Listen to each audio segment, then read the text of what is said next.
Na, na, na, na, na. Na, na, na, na. I look after you. Are the men okay? Male loneliness epidemic. Self-deletion. Are the men okay? I don't know. What's up, Prairie? I see y'all coming in. Oh, it's just you, Prairie. But yeah, we doing Are the men okay? I don't know. I was thinking about playing with it today, but I don't know what kind of conversation I want to have. Thank you, Prairie. Hand hearts. Because the other prompt I had was, it said, we are not, nobody's free till everybody's free. And it is the Palestine flag, Mexican flag, Haitian flag. So, Q, I don't know.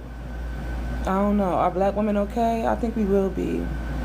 I think our ancestors have paved the way for us to always be okay. By making sure that we had the will to fight in our genes. But this ain't about black women. This is about the men. And it's not even a black man on here. But if you want to come up and have the conversation, we can. I can list the ways that black women are okay. So that's what it is, y'all. The question is, are the men okay? And instead of exploring it, having a deep conversation, he's like, no, let's talk about these women. Are you women? Are you okay? Or is your inability to control your desires taking hold? Do you feel the need to touch somebody inappropriately, Q? Is it coming on strong right now? Are the men okay? Free Palestine unknown. Y'all, Malcolm X was a big proponent of talking about Palestine because this shit been years in the making. We already knew what it was. Yeah, I hear you, Dwayne. And I'm glad your life is good. I don't really care though. Not I don't care about you, but that ain't the prompt. The prompt is actually wanting to point out the issues that we having in the society with men. Y'all know, since 1990 till now, grape has went up 266%. That shit is insane. That Diddy trial is the reason. Grape apologist is the reason. Jesus should have been aborted. I don't know how to feel about that because Jesus wasn't real. Technically he was. You know what I'm saying? Jesus ain't real unless you're talking about Caesar Borgia, W Trump with W Ice MAGA. Ooh, a white tea man that's okay with people being unalived and hurt and harmed. Big surprise there. Like, y'all be coming up here and saying this shit like y'all haven't been committing these atrocities for hundreds of years. Like y'all haven't been harmful. In church, the elders work on existing holes in schools. Kids are given new ones. No, that's not how it works. That's not how it works. I wish that's how it worked. I wish kids had new schools. I wish all kids had AC. I'm in New York. I could tell you three schools in my immediate area that don't have ACs in every class, that don't have central air, and that's in New York. So there's that. You ever look at what you guys do to each other in Chicago? Ooh, the racist dog whistles. We love it. Chicago isn't even in the top 5 cities with the highest crime rate. Actually, the cities that have the highest crime, the states that have the highest crime rate per capita are red states, white tea states. So even when, like, Tennessee is in the top 5. That's a red state.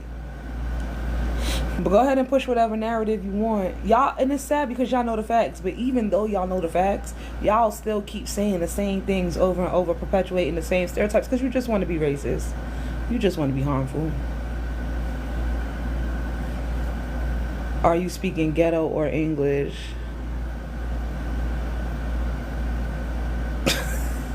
So corny. I'm so corny. Oh Lord, you know the crash out dummy's gonna come running. Jen, you already know I know. But what's up, sis? How you doing today? Happy non-Independence Day. Oh, Crack, you gotta come up and talk about it because it's gonna be hard for me to kind of make out what you're saying in the comments. Micah, you never okay? You should go sit on that lady couch. Y'all go sit on the lady couch. Somebody tried to get me with a gotcha moment yesterday, talking about some, feminists is feminism is fucking up the country because more women are on antidepressants, but he couldn't tell me the rate of self unaliving for men, and I was like, why are you putting in more time to research who's on antidepressants as opposed to knowing as a man who's most likely to unalive, self delete? That shit is crazy to me. Most likely to unalive, self delete. That shit is crazy to me. It's not the gotcha moment you think it is if the women aren't unaliving themselves and they getting help by using antidepressants. How you doing? Hold on a second, Grink. Let me fix this background. Hi, Prairie. I want to do it like this. Sweetie, when you can, like, can you turn on my camera so I can show you my ring? Yeah, no problem. You can't turn it on? I invited you to turn it on. There we go. Can you see me now? No, it might be a glitch. Drop down and come back. Okay. What's up, Grink? How you doing? You doing good? I'm straight. I'm kind of okay. I'm not really. I'm gonna just be real with you. I'm not. Gone. I'm a little Oh man. stressed. I found out that where they was taking the prisoners in Seacoast, they saying that the people when ICE picking up the migrants, they saying that they've been finding that the planes are not going nowhere. They going the GPS is showing that they going to the middle of the ocean and turning back around, and they saying that unalive vessels, if you know what I'm trying to say. I don't know if I can say bodies. I'm gonna say it on here this one time, but unalive vessels have been washing up on shore. I'm thinking about what's going on in Congo. I just found out that they started doing the same thing that they did in the black communities with putting candy, the C-rack epidemic. They doing it in Africa and Sierra Leone. I just found out. I mean, we got what's going on with Palestine. So it's a lot on my mind right now because of this Independence Day. I'm thinking about all of the lives that was lost of innocent children and women and men, all in the name of greed for white men's greed. So that's kind of heavy on my heart as I celebrate this Independence Day. That's crazy. See, I heard about that ocean thing before. I never really looked into it just yet, but I hear that a lot. I I'm gotta not figure out sure what's how true going it on is, with but it. I mean, is it unlike what they did to? I don't know if you BLK, but it's not unlike what they did to us during the slave passages, and so it's not unlike when they made Hispanic women sterile, when they was doing testing on black and brown children, and good morning, happy on Independence Day, Ryan. It's not unlike what they was doing to black and brown children right here in New York City when they was lobotomizing them and running tests on them. So Right. what is that? An anxiety ring? No, so all right. So the outside band is from my favorite whiskey brand. The inside brown is from the oak tree that we first kissed under, and that like super light material is a deer that I hunted, and she had a ring made for me out of it. That is beautiful. And y'all married? No, we're just engaged, but I didn't have an engagement ring. No, no problem. Your wife is super sweet. That is amazing. You Right? know, go ahead. She's the best. So like I got her ring. Wait, let me turn it around. God dang it. Oh, I'm sorry. That was me. That was me. I thought you was done. No, you're good. You're good. Can you see me now? All right. Yeah, So, I'm country as shit, as you can see. I already know. So I had her ring made out of, I got her 24 karat, I got her a Cartier, dupe. I just had it made out of 24 karat gold because I don't like 14 karat gold. So I got her the, Cartier dupe, the Cartier, Link Forever, and then I had her another thing from Cartier done, but it was all made from 24 karat. And that was my proposal. That's how I proposed. That's so sweet. Yep. So finally now I got a Congratulations ring. again. Thank Congratulations you. again. All right. I'm going to go back down to the little screen. I got you. That's so sweet, y'all. And I mean, you did buy the 24K, but I do like, it's custom in some countries. Jay, well, I was thinking about you earlier. Flying down the pole. My pole, not yours. Because I put one up. I put a pole up. Never mind. But it's custom in a lot of traditions to make your jewelry. Let me mute that. My fault, y'all. To make your jewelry and like certain articles of clothing or whatever out of like other things that have sentimental value to you, because yeah, please, it wasn't nothing. I just needed something. I ain't gonna hold you. I just get out though after. Just get out because it's no emotional connection. It's no nothing. I just needed that. Niggas like, do you need that? Do you need that? But it is what it is. The kids come back today, so it's back to I'm an incel. Oh, oh, I'm an incel. It's back to involuntary. Nah, my shit voluntary. I can't be having niggas running through here like that. What is that? Is that a pixel on my screen? Can y'all see that? Oh, that was somebody's sentence. My fault. Bugging out. But yeah, it's custom to have these things made out of other things because it's like it protects you. It's supposed to like be a form of protection. Thank you, Ryan. From the river to the sea, Palestine will be free. I sure hope so. I ain't gonna lie. I woke up with that shit heavy on my heart, y'all. I said I sent my little prayers into the universe. I tried to think of all the kids that got unalived and 300, was it 300,000 kids in that Palestine conflict. I just tried to say a prayer for everybody because I'm like, this is supposed to be our Independence Day and we gonna go outside, and I am gonna go outside because my mom's gone and the people that have been considered family to me, that we spent all of our 4th of July's, I'm gonna uphold that tradition. Good morning, Allie Bear. Good morning, Bookie Buds. So I'm gonna try to uphold that tradition. We don't call it Independence Day. We don't see it that way. We just take every opportunity to spend time with family because life is short and you never know what's gonna happen.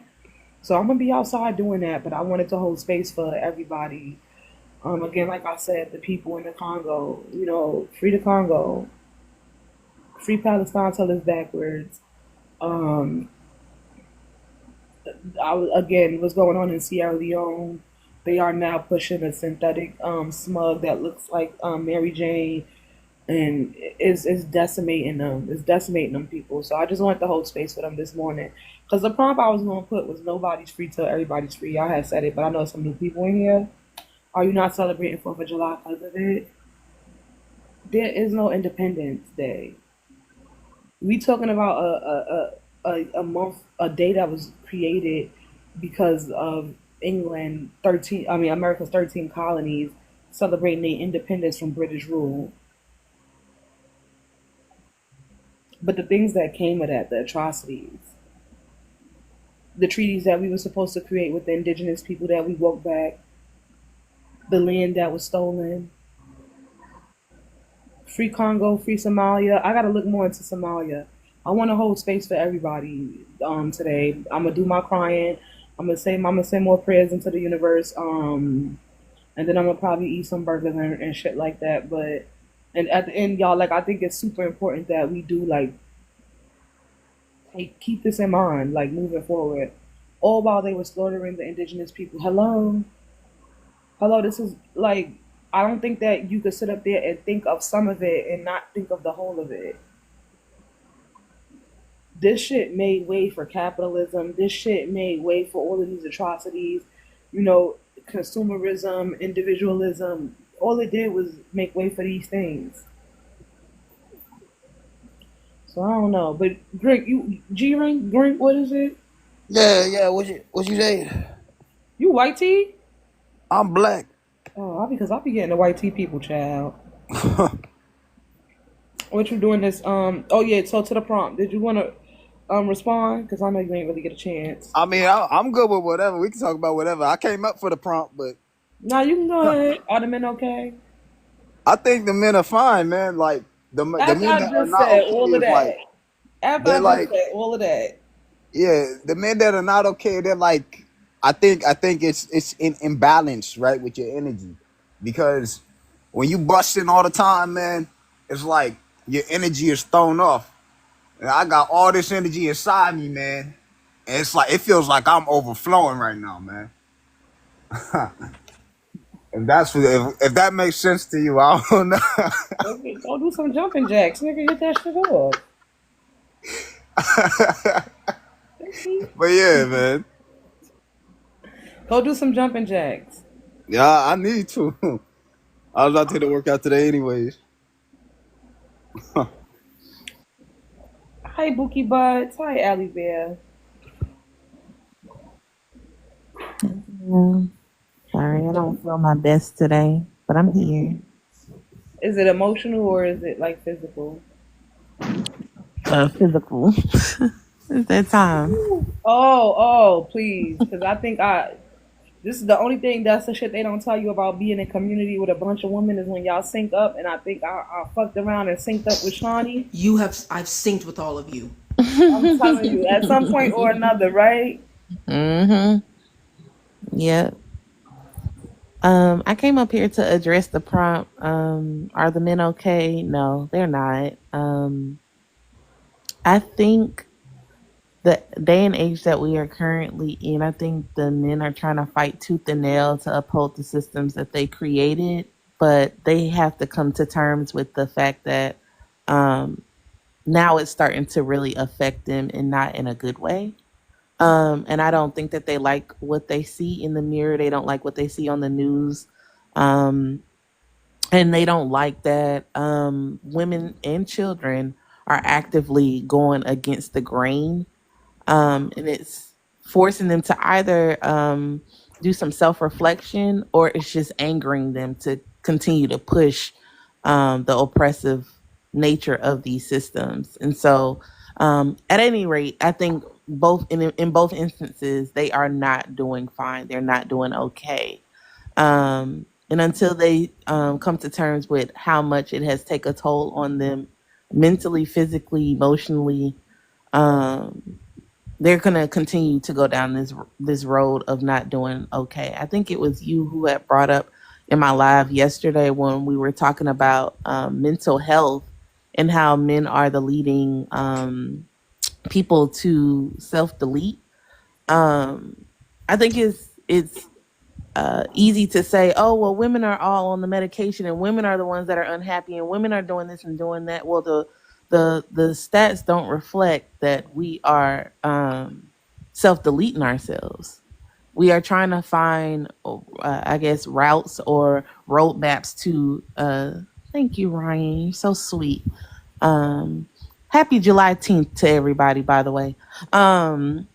I think men are not openly admitting that like they are trying to uphold. I don't know if y'all remember that picture that was floating around on social media a while ago. It's basically like a person that's hanging off a cliff. Like they have one hand on the cliff and then they have one hand on, like, I don't know, it could be like money or just something that they truly desire.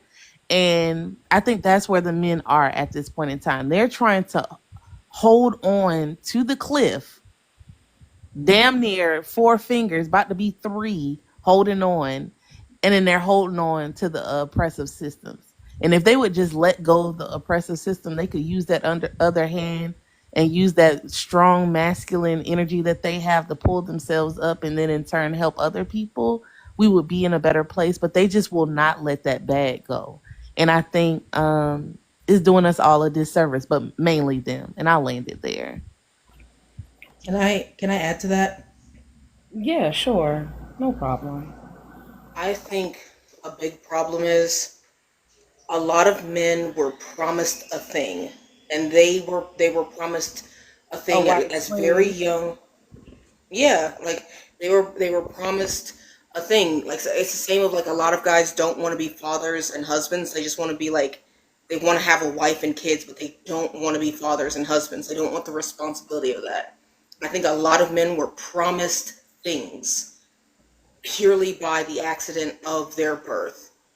And depending on the culture, they were from maybe a culture that really upheld boys, or just so many things that they were promised.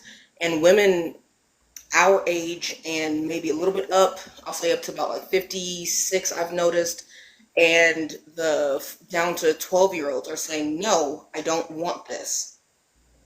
I don't want to. You can do this. That's fine. You have free choice and free will, but I will not participate and I will not uphold you in that. And I'm choosing to, I just found out this morning that there's a 45 up community of women being built like down the road from me. These ladies just bought like a bunch of plots of property and they're Don't essentially talk taking care about of each it. other. Don't talk about it. Don't talk about it. I'm Ah, not even okay. gonna hold you. I mean, you can, but we already seen what happened to the women only clubs.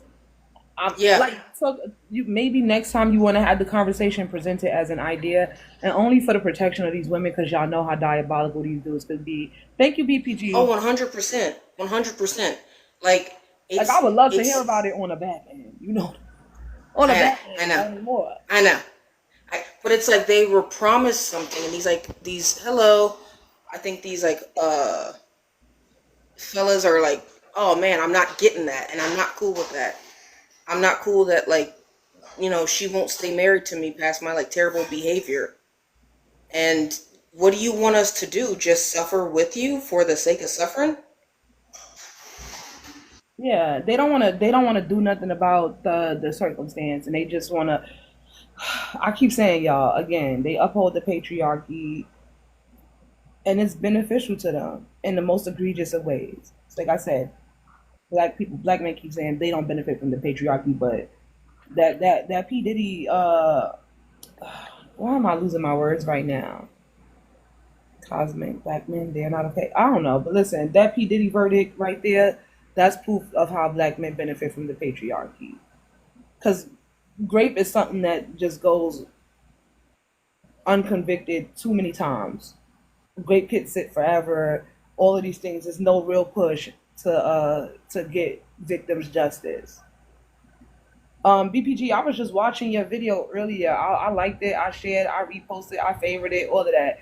And BPG was just talking about this too, about the grape apologists and how they make room and hold space for grapists. How grape apologists and grapists are one and the same. Yeah, that shit. It was.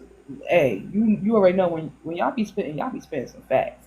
So it's like all of this stuff going on.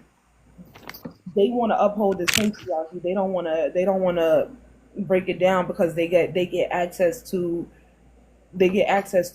women, but the women and children are moving away. Even when we talk about, like I said, the men are always saying, "Oh, my mom used to beat me, and she was horrible, and if my father was around, the father left you with that woman." But as black people, we big on corporal punishment, and so moving forward, we are now entertaining and adopting concepts such as gentle parenting. What's going to be the excuse when your father abandoned you and your mother was a gentle parent?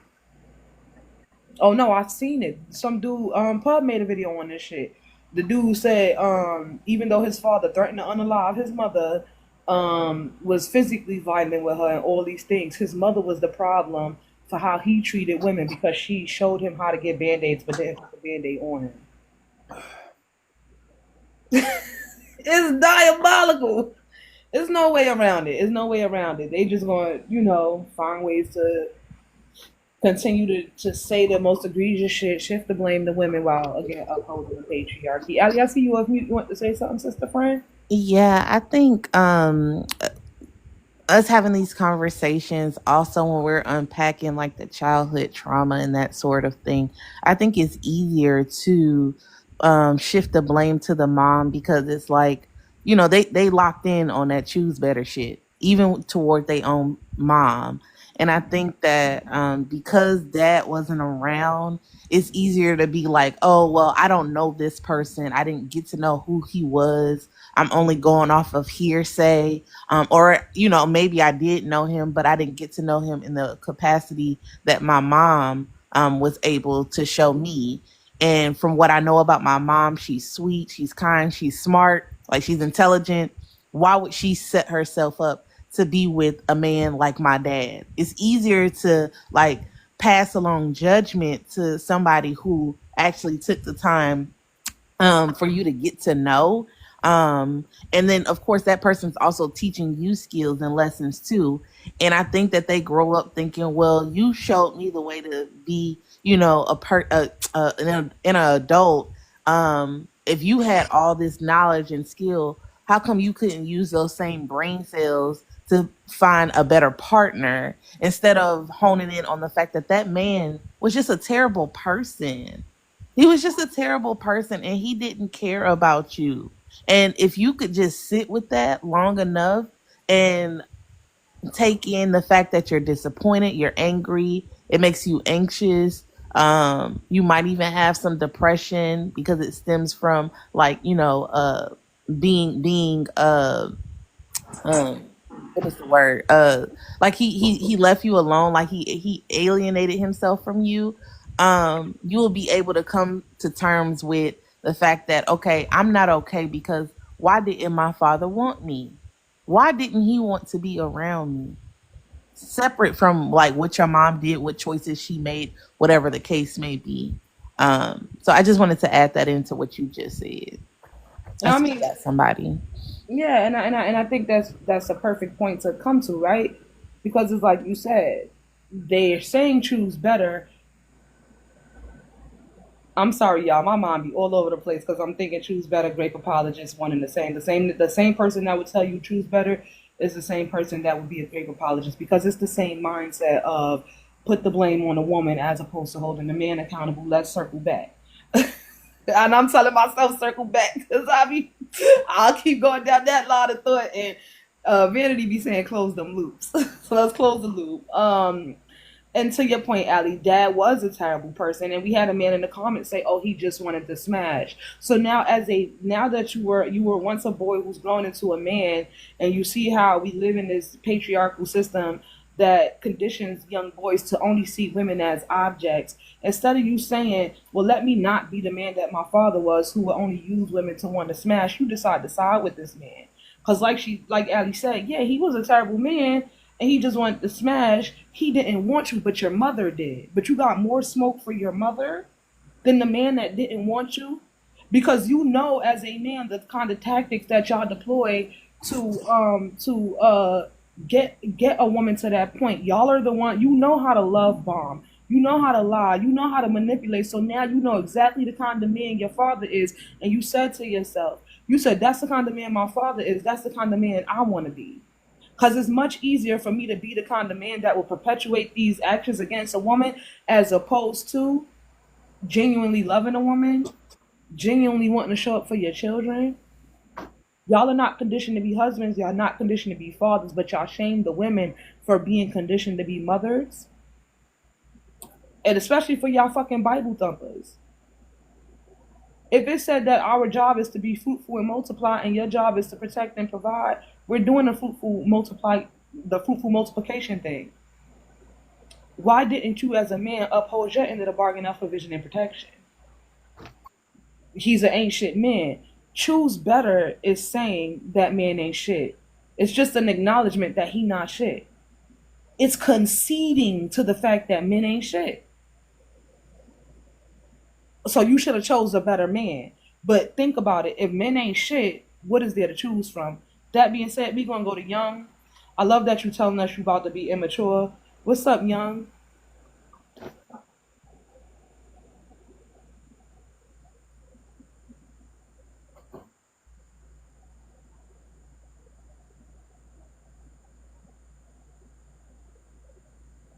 Let it flow. I'm just saying, like I guess he teacupping. We'll move on to Mike. Hey, Mike. Hi, how you doing? I'm good. Yeah, basically, it is extremely unfortunate to see so many single mothers, and it would be better if you have a father and a mother, obviously, in a household. You So, said, somebody said treadmill. Why not this pole, baby? I got this pole, honey. I've been putting my legs up in the air, love. Who reporting, Ryan? Who? Young. Yeah, bro. Let him. If he want to be, go ahead, Mike. Young, I'll send back to yes, you after Mike because he was actually ready when I called him. Right. So basically, we need to solve that particular problem. So I see one of two ways doing it. Number one, you force them you force the men at gunpoint that are responsible for bringing Oh life into this world. I mean, God. sorry. I mean, you got to make sure they actually fulfill their obligation. They've You know got you to can't say fulfill it. that word.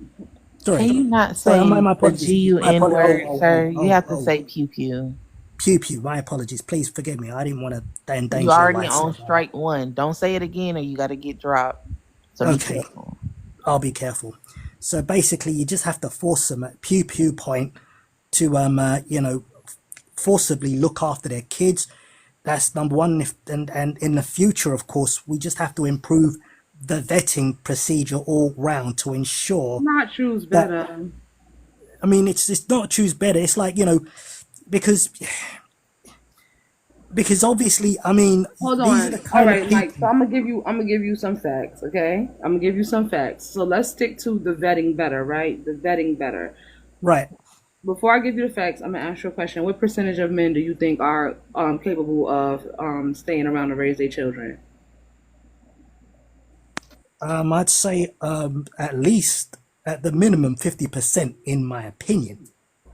All of them. Very least Hold on, 50%. hold Very on. least. So we already at 50. G Rink, if they was all capable, then there wouldn't be fatherless homes or men who abandon their children. So here's the facts I'm gonna give you, Mike. Um, Alimony was created around 1752 BC. It was written into the Hammurabi Code, and it was created because of the rate that men would abandon their children. That's 1752 BC. Since then, men have been abandoning their children. Child support was created around the 1700s England, and that was because parishes needed to be repaid or recompensated or compensated for how they had to house, clothe, and feed mothers with children because it happens so often. So, what does that tell you about men and their willingness to raise their children? Right. So basically, that's one stat. Then there are other stats These as are well. not stats. This is not even statistics. This is research, straight research. It's not Right. stats. It's straight facts. No stats. No criminal. So can I ask you a question then? I mean, because basically, it's the first time I'm hearing about this. In the Because you're not interested in doing the research. But so no, hold but the question. Hold the question. So I wanted to get your what I said when I gave you that information was that I wanted your views after I gave you that information. So I gave you the information. What are your views based on about men based off of this? Like it's been men have been abandoning their children and the women that they are married to or make children with since 1752 BC. That's before Christ. right. And has it been happening at like say 90%, or has it been happening at 50%? I'm not How sure. many children need to be abandoned for you to think that this is a man issue as opposed to because like what happens is y'all say like, oh, Because the I need the woman. number. Hold on, Mike. Because y'all say like women put the man out the home or these kind of like stories. But if it's been happening since before women could put a man out of a home because it wasn't her home, Right. So basically, the point is, I don't know at what rate. So if you're saying that 90% of men are actually doing it, then obviously the men have a serious problem. But I need to know the actual rate at which men are just abandoning kids. Do you have a specific number for that? that was the point of me telling you that it's been happening since 1752 BC. So if that's not enough for you, if them having to write, and this is something that was practiced by the Romans, the Greeks, the Egyptians, and Muslims. So it Right. crosses So ethnicities, it crosses races, it crosses. So you still need to know the rate that it was happening. well, I mean, for example, with men, you're So it right. happening. So it happening since 1752 BC is not enough.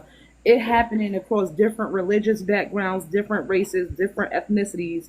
That's not enough. You just specifically need to know the percent it was happening. Yeah, you know why? Because women have been abandoning children as well. I don't know at what rate. I don't know what percentage it was And also, there's been divorce since time immemorial. So if in the Okay. 1950s, And So me having this conversation with you about men, you saying but women. no, what I'm saying is If if I'm I trying I to need,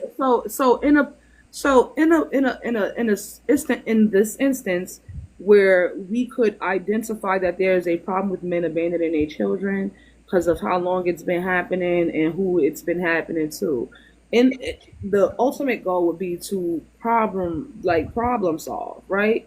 And right now, what we're doing is right. root cause analysis. We're trying to figure out how long it's been going on and for what reason, so that we could resolve men abandoning their children. If we are looking to resolve why men abandon their children, why then would you say, but the women do it too? How could that resolve men abandoning their children? Because when women abandon their children, we learned that a lot of the reasons is postpartum because we've researched it, right? Lack of resources, poverty. And so, what we could in turn do is provide them with the resources, make it so that they're not impoverished, um, as well as put in like mental health resources. We got that right. So now Right. the rate So, that women are having in children is mhm. declining. Birth rate in women is declining all around because we recognize that we don't have the resources. And when it comes to who's in poverty the most, it's typically women with children. So women are like, we're not going to have kids no more, so we don't be in poverty, so we won't struggle, so we won't be depressed, and we won't be sad, and we won't be a harm to said children, right? So we working it out on our side. Now let's get back to the men. Let's get back to the men indeed, right? So in the US, in like the 1930s, the 1940s, the 50s, before the sexual revolution in the 60s, were men abandoning their kids at a high rate in that particular time period? Do you know if they were abandoning them at 90% or 80%? Because that's not what my So experience it actually needs to tells me. be so more than half of the population of men need to be abandoning. More than half the population of fathers need to be abandoning their children for you to think that it's for you to be able to even like conceptualize it as an issue. Because that's the problem I'm having. The fundamental problem I'm having is that if men are abandoning their kids at, say, a 90%, 95% rate, then that's completely wrong. And we need to do something about it. Now, if it's happening at that particular rate, I'm prepared to accept that statistical probability. Now, if you can give me those numbers, because I've looked around on to research this, and I don't believe that the number is actually that high. It's a lot less than that. And Mike, there are thankfully a lot of stepfathers stepping Mike, up to the plate to look after That kids that they've doesn't, not but even that brought into this doesn't, world, but which that I doesn't. praise. Hold on, Mike. So you're doing this weird thing yeah. where any information surrounding it is not enough. You just need this one thing to verify for you, and it has to be 90%. It doesn't have to be Wait, 90%. It could be any 70% even. If it's too Even if it's men abandoning their kids, it's too many. And the other correct, fact that you're ignoring is that we correct. have stop talking, Mike, stop Mike. talking while Stop she's talking. talking. She's been sitting there quietly waiting for you. Please give her the Yeah, same respect. We you're don't need to ad forgetting. libs. This ain't a rap song. Exactly. You're forgetting that we in the UK created the welfare state, the welfare system, purely because of women and children being in poverty. This is why we also have a national health service because of that need. And especially after You know World that War though. He was One, gonna ignore it. exactly, World War Two, and even if in the 1700s, when divorce was only granted to Henry VIII because he didn't want his current wife, so he made all sorts of deals with the papacy in order to get that sanctioned, and this is when we had the Reformation. So the amount of so that was him, a king, abandoning his kids, and there's loads of bastard children throughout the whole of history.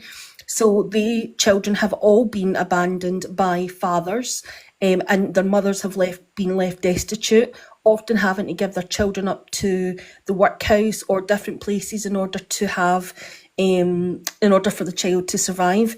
So this whole thing about you needing a number, you just have to look at politics and our history to see that men have been doing it, and the fact that they have to put in a law shows that it happened way too often. So we're not going to have the numbers from the 1800s. We're not going to have that. But the fact is, that's why a law was created. It's the same why laws were created for men not to beat their wife more than with a stick more bigger than their thumb. These are things that had to be created because of the bad behaviour of men, and also including bestiality as well. That had to be created because men were doing that.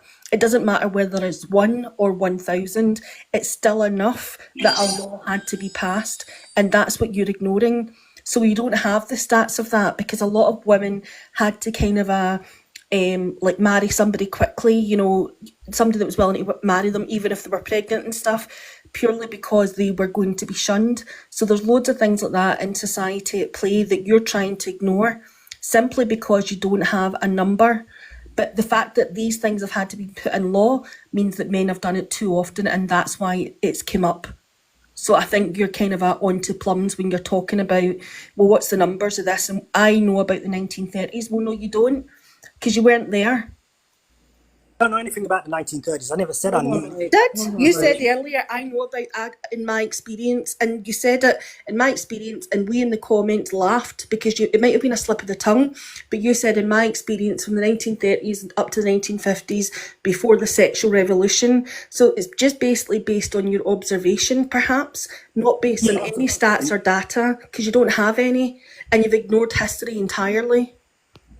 That's why I'm actually asking in this conversation for a specific number, because once I actually know what I'm up against, then I can What number tackle would be too much? Hold on number real would be quick. too Hold on. much? I mean, Hold on. one is too much. Mike. One is too much. So Mike, it's really quick. I gotta do some housekeeping real quick. I don't I'm know looking at it. what I'm trying to scroll up right now and see where it started. I don't know what's going on in the comments, y'all.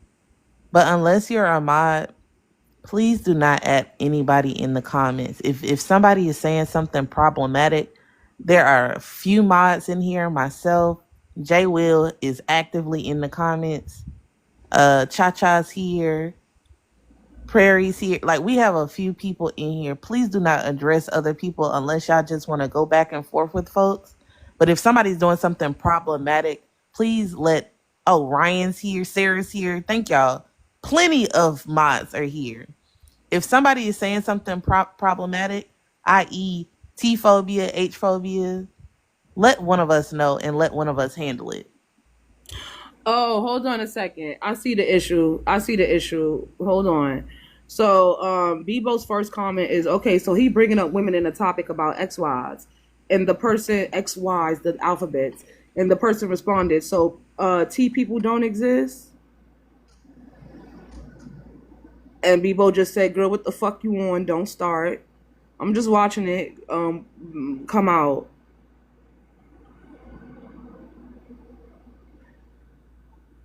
So it was Dr. Gita. The response was, so you said XY referring to chromosomes, not men. T-phobia for what?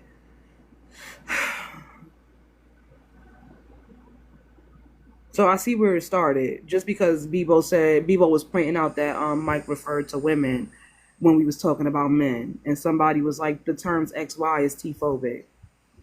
So I see what's going on. You good, Bebo? Yeah, she's good. I think Juneteenth, you or whoever, Jin, y'all might have missed. Y'all didn't step in. Y'all misinterpreted what she was saying. Misinterpreted, yeah. And please apologize so we can move on with the conversation up here. Jin, I don't know if you peeped that where it all started at. She wasn't being T-phobic intentionally. Yeah, y'all misunderstood. Jin apologized, Bebo. You got to be careful, Jin, when you just attach on to something like that, because whoever, and Juneteenth apologized too. It's hard for me to like manage the comments when all of this is going up. I don't want to have the conversation with Dr. Jeter, because that's not what she meant. I don't want to have the conversation. I know that you wanted to like point that out. I appreciate that, Ali, but I don't want to have the conversation, because we having a whole different conversation and trying to, latch out for her for saying X, Y. I understand, but that's That's something else you got to work out. Work that out in the comments. I'm not gonna hold you. That's not the topic Oh, right she now. was the one? Oh, I thought she was No, coming up for another reason. no, she was coming up to say like X Y is T phobic, but that's not the conversation, and that's not what Bebo was trying to do. Silencing people. If you feel that way, but this is not the conversation, and it's not fair to my platform for y'all to bring a misunderstanding in the comment section up here, completely disregarding my topic. So Yeah. if you feel like you being silenced in this space, then I would just say scroll on to somewhere where you feel heard and seen. Because we don't do T phobia, we don't do H phobia over here. But that's not what this is about. Yeah, I thought she was coming up here because I had requested for her to come up to speak about the prompt because we were talking about the prompt earlier. But okay,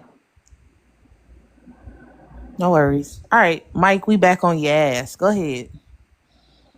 Yeah, so here's the issue in And I'm regards a, and to. I'm a, and regarding the Mike and Cha Cha conversation, Cha Cha, I'm gonna let you respond only because I think they got this thing where they hear me and they hear a New York accent and they come and assume that they could just lie about what's going on in the UK. And I love that you Yeah, clock that shit. I love absolutely. it. So when Mike respond, you got it.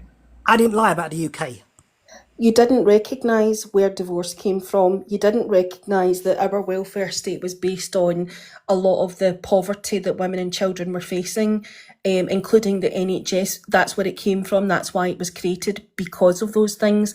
And prior to that, we had the workhouse and we had to have laws in place to protect children within the workplace. So all these things that we're talking about is because there's often not men in those children's lives. And the poverty rate, like Sin was saying about poverty, it mainly affects women and children. So there is a lot of that within the UK. There is a lot of that within the US. Men abandoning their kids. That's why laws have had to be put in place, because enough men were abandoning their children. That meant that there was no provision for those children. So they had to bring in laws to stop that from happening. And I'd also mentioned, like, even in the upper classes and aristocracy, there was loads of bastard children being produced. And again, the laws had to include a lot of those men to make sure that they were providing for their children. So these are things that it happens often enough that the law has to be amended and created in order to stop it. So that's the bit you're ignoring. It doesn't matter how many numbers there is, but the numbers are so vast and so impactful in the overall that the law had to be put in, and that's the bit you're missing. So whether it's 10,000 or 10,000 or whatever, it means that it's such a big number that laws have been created for it, and that's what you're trying to ignore because you don't have a number in your head. You can't, and that's the thing about your way you're thinking. It's small concept thinking. You can't look at the whole bigger picture, because that's why laws are put in place. It's to govern society as a whole, not just because, well, do you know what, 10 people have done this. Enough people have done it, and that's why the law's there. So that's what we're talking about, and you've kind of skipped over all of that. Well, I thought initially in the United Kingdom of Great Britain, the reason why they had the welfare state was because of the poverty, not just for women and children, but also for men. There was working class people that just couldn't Mike, yes, we provide know for this, we know themselves. this, but you were talking about it in relation to children being abandoned by their fathers. You were asking for a number, and what we have said in response, children being abandoned by their fathers, you were asking for a number, and what we have said in response to that is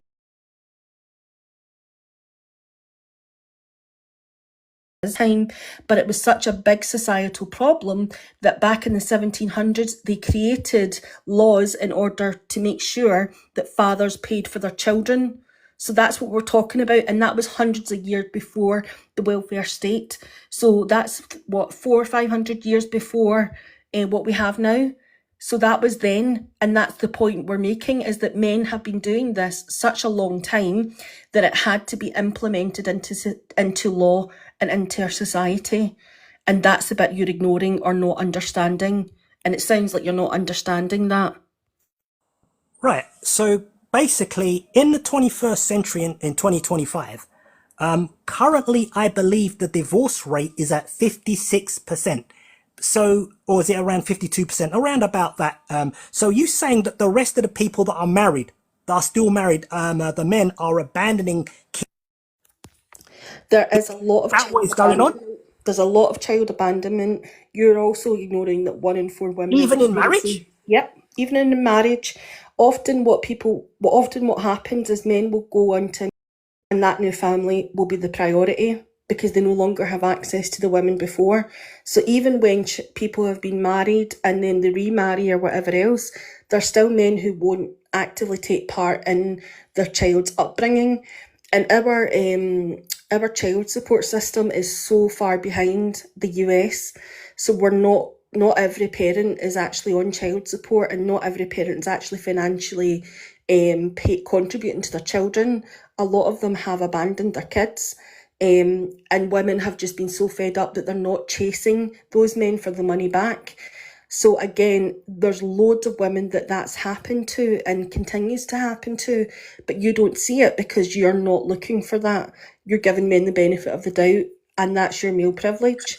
Whereas women and the experiences of women and children is larger than that. Oh, he ran away.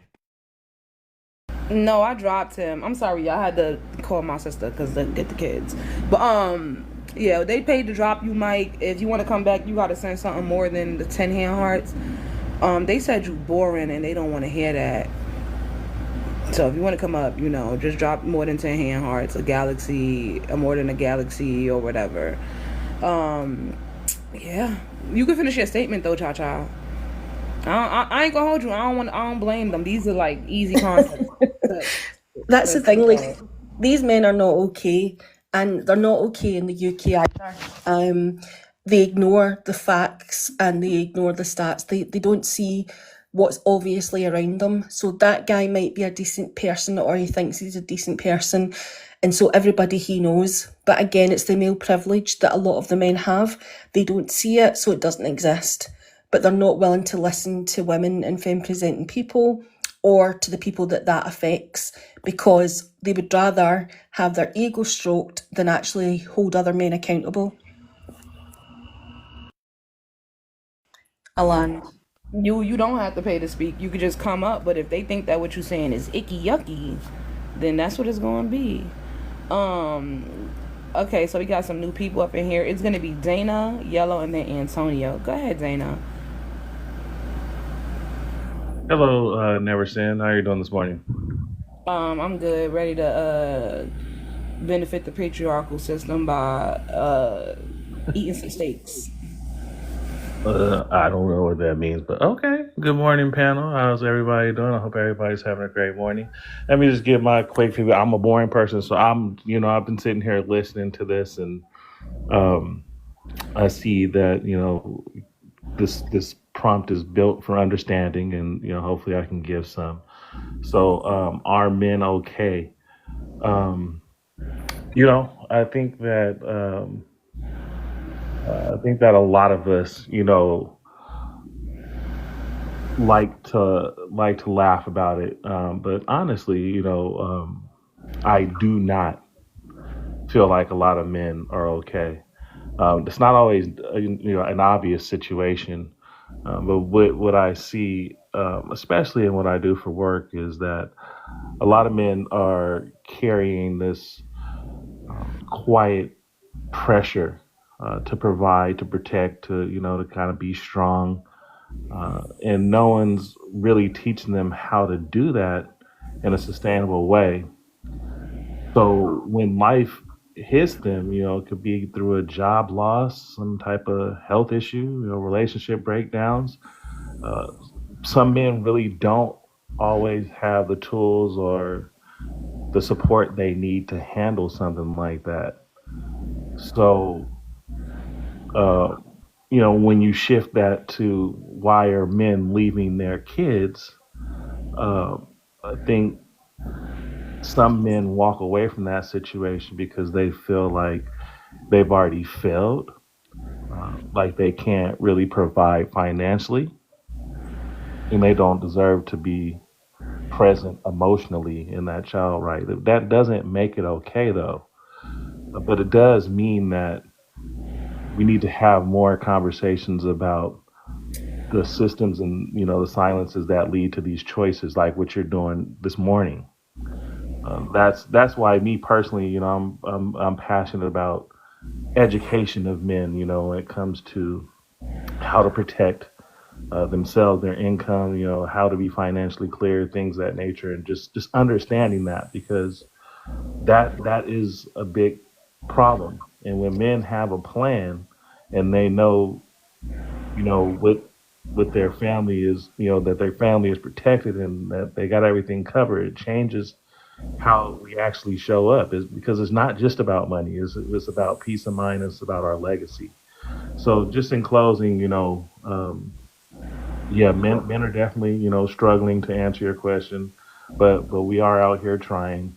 If we can create spaces for real conversations, real tools, real healings, I think we'll start to see a shift. I see that on some platforms through So TikTok. So one of the things I'm glad you said is that, men see themselves as failing, but the response is giving up. But I also like that you didn't say you did say the response was giving up, but essentially that's what you alluded to.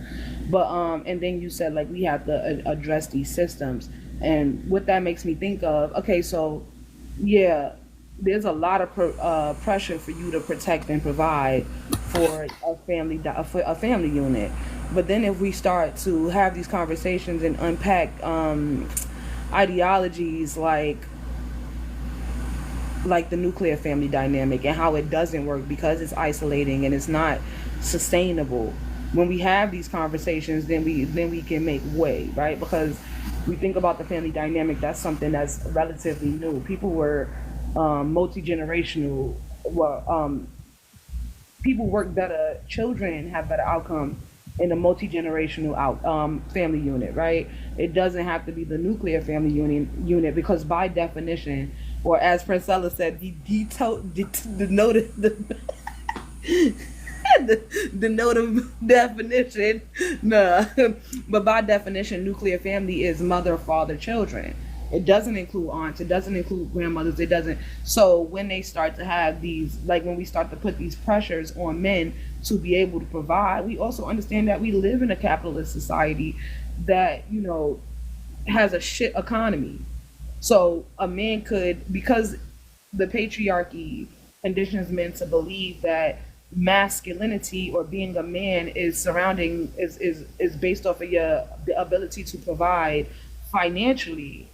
If you can't meet that, you are going to find fault within self. But it's really we live in a oppressive system that isn't ever meant for you to be able to provide. It's supposed to keep you on this like hamster wheel of ups and downs, and you got consumerism and all of these things. And so, because of a lot of men don't understand that, and so, because of a lot of men don't want to fight the patriarchy, don't want to fight classism, don't want to like fight these oppressive structures and systems, they then internalize their failures and again play a factor in whether they stay around to raise their children. So I like that you said that. I am going to move on to yellow, and then it's going to be Sir, Antonio can and you C. stop coming up off mute? We can Yes, hear your you got background noise. you got Stop. background noise, It's just a fan. so it's going to be it's all right. That's It's the all. background noise. It's going to be yellow, Antonio, and then C89. And I want y'all to know that the gift goal is to pay to drop people. So we got one heart. If we get up to 9, we collaborate on who we want to drop. C89, it was already said to you once to stop coming off mute because we can hear your background. It's a So, fan. Why are you policing my mic? okay.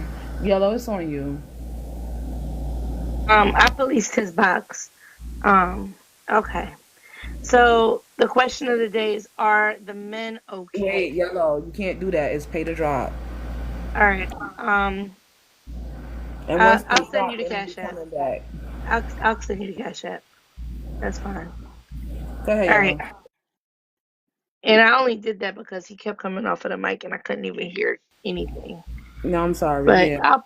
I'll cash app it to you.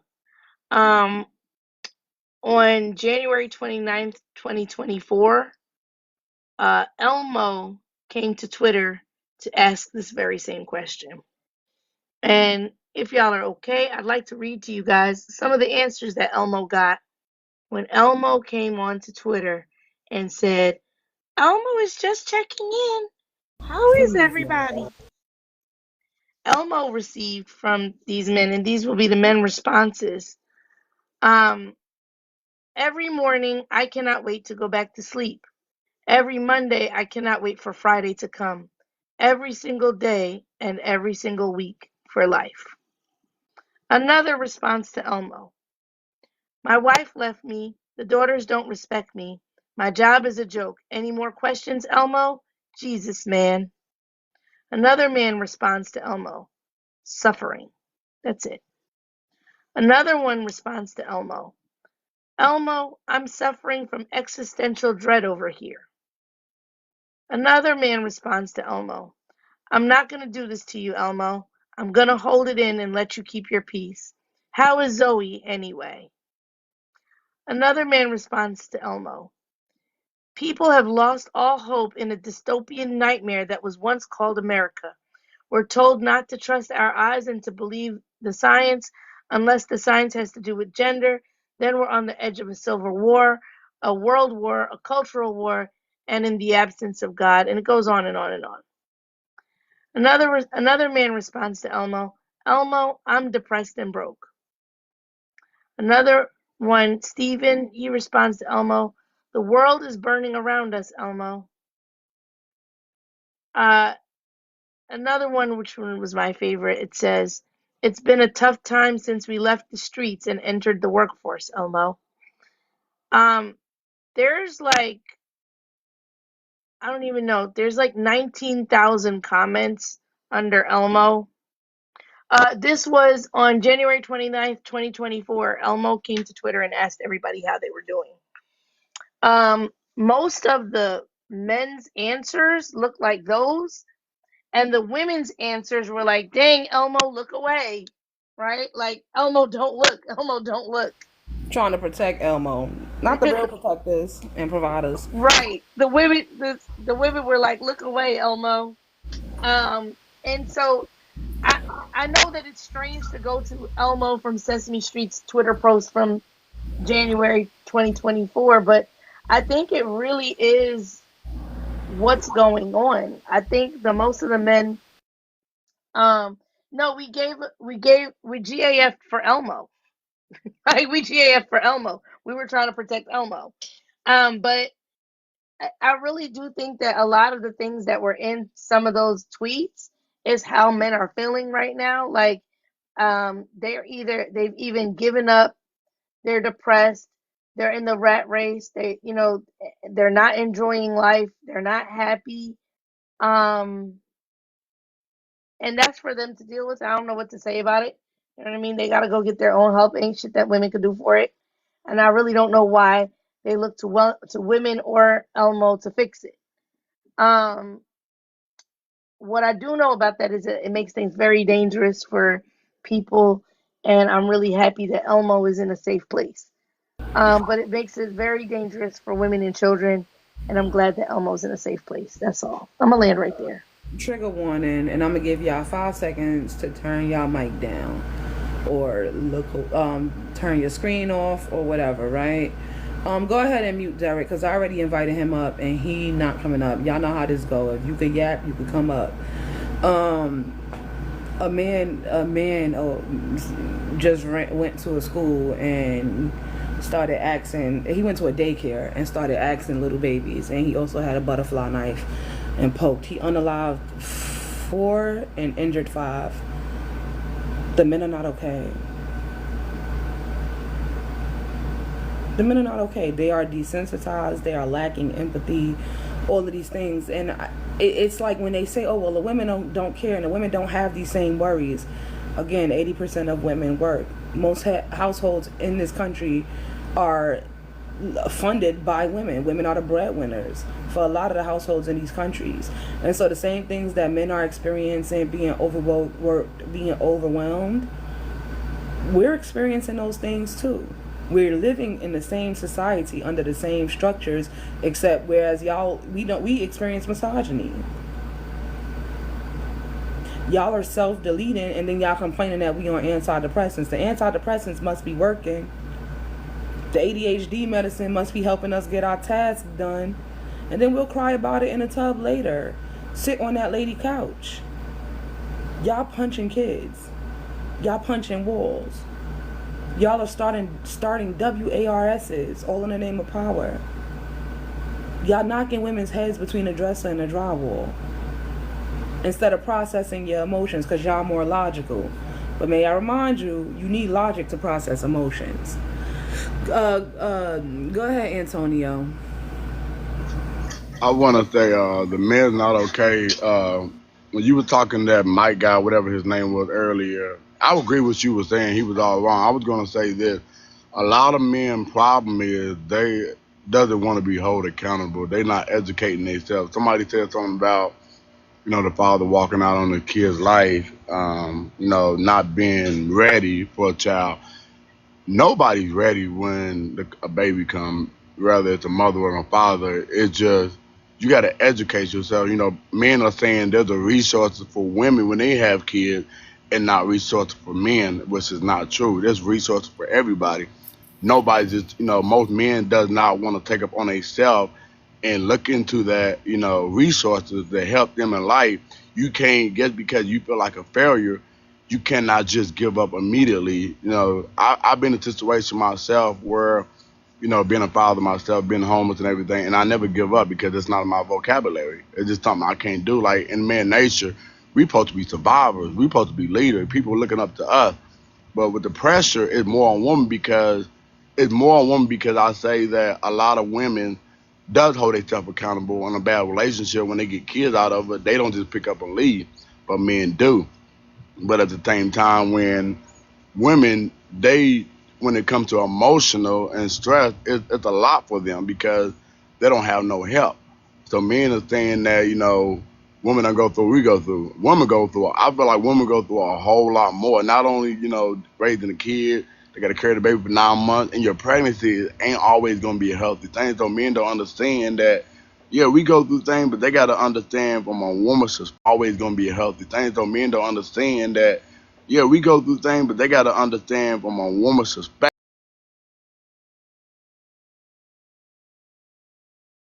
Like men does not appreciate women out walking out the kids. Doesn't matter what your situation is. At the end of the day, it takes two to lay it down. If she can hold herself accountable, for what she did wrong and stick by the kid's side, why can't you as a man?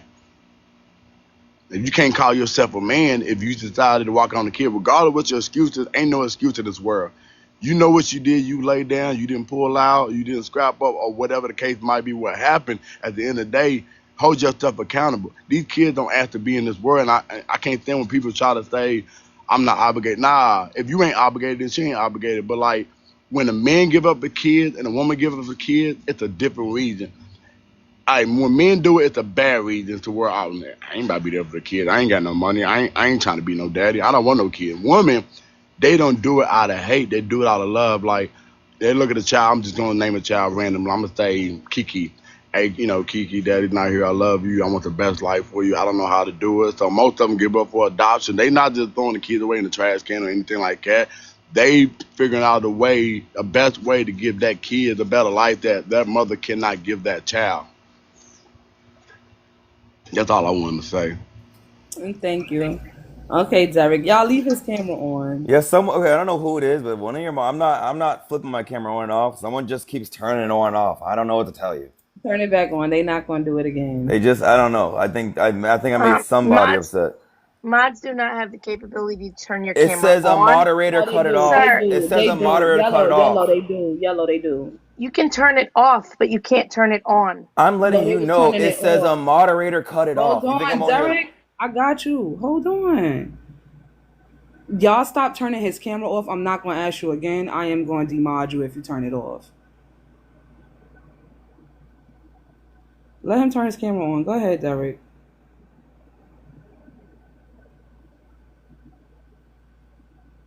So you was yapping in the comments. What about what?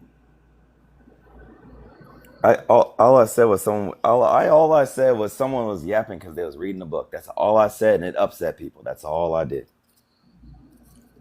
Say, nah, you were saying a lot in the I was comments. saying a lot. I was saying some other. I was saying Being some other stuff. disingenuous, and I don't like Oh, that. but also, okay. Here's the thing. You do have a group, like so, like there is like a necessarily. Sometimes there's live streams. You seem a bit more like neutral, but there is like either like there's these live streams where it's a bunch of men just hating on women, and I hate those guys. And then they're just bullying women. It's just so stupid. And then there's But you vice versa. saying, but Derek, you saying some of the same things. Okay, tell me what I said. Otherwise, you don't know what I said. I could go, don't do that because I could pull it up. I got you. You go scroll up. No, I'm not gonna scroll up. It lets me see it in the live. I can see all your What comments. what did- what did it say? I said. I can see all the comments that you made.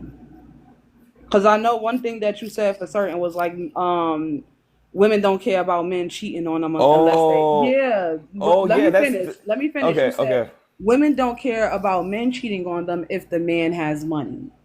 that's like so like we can agree that morality changes with on people when it comes to money. They're like for example, Diddy got a lot of guys using just his money. He turned out straight guys. That's true. You're using the term morality when the term integrity exists, and so to say that a person's morality is dependent upon money ignores the fact that there are people that have integrity and there are people who can't be swayed with money.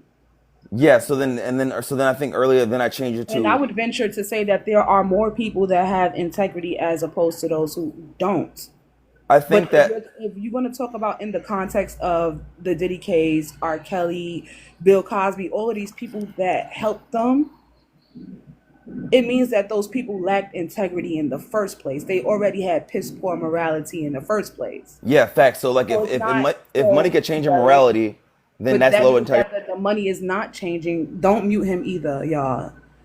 Don't mute him. Don't turn off his camera, please. We're gonna have a serious conversation. If a person can be swayed with money, it means that they already lack morality. It means that they already lacked integrity, not that the money changed their morality. Well, it If would you are a well moral person, you're a moral well person. necessarily it would be that if I would say that if money could change, so morality is just like a, I don't think it's not the same thing as integrity. I think morality is more like you can change someone's morality, but if it's easily swayed by money, they don't have integrity. I don't want to argue with definitions. I think that we should. I think I don't like the word. I don't like to be super like critical on words. But when you have like a very, if I'm in a room with a critical group, like I'm seeing in this room, then I'm forced to be careful with my words. So like if you say what you said, it can make it seem like I said something else. So that's the only reason why I'm critical. No, that's what you said though. I'm not trying to make it seem like you said anything else.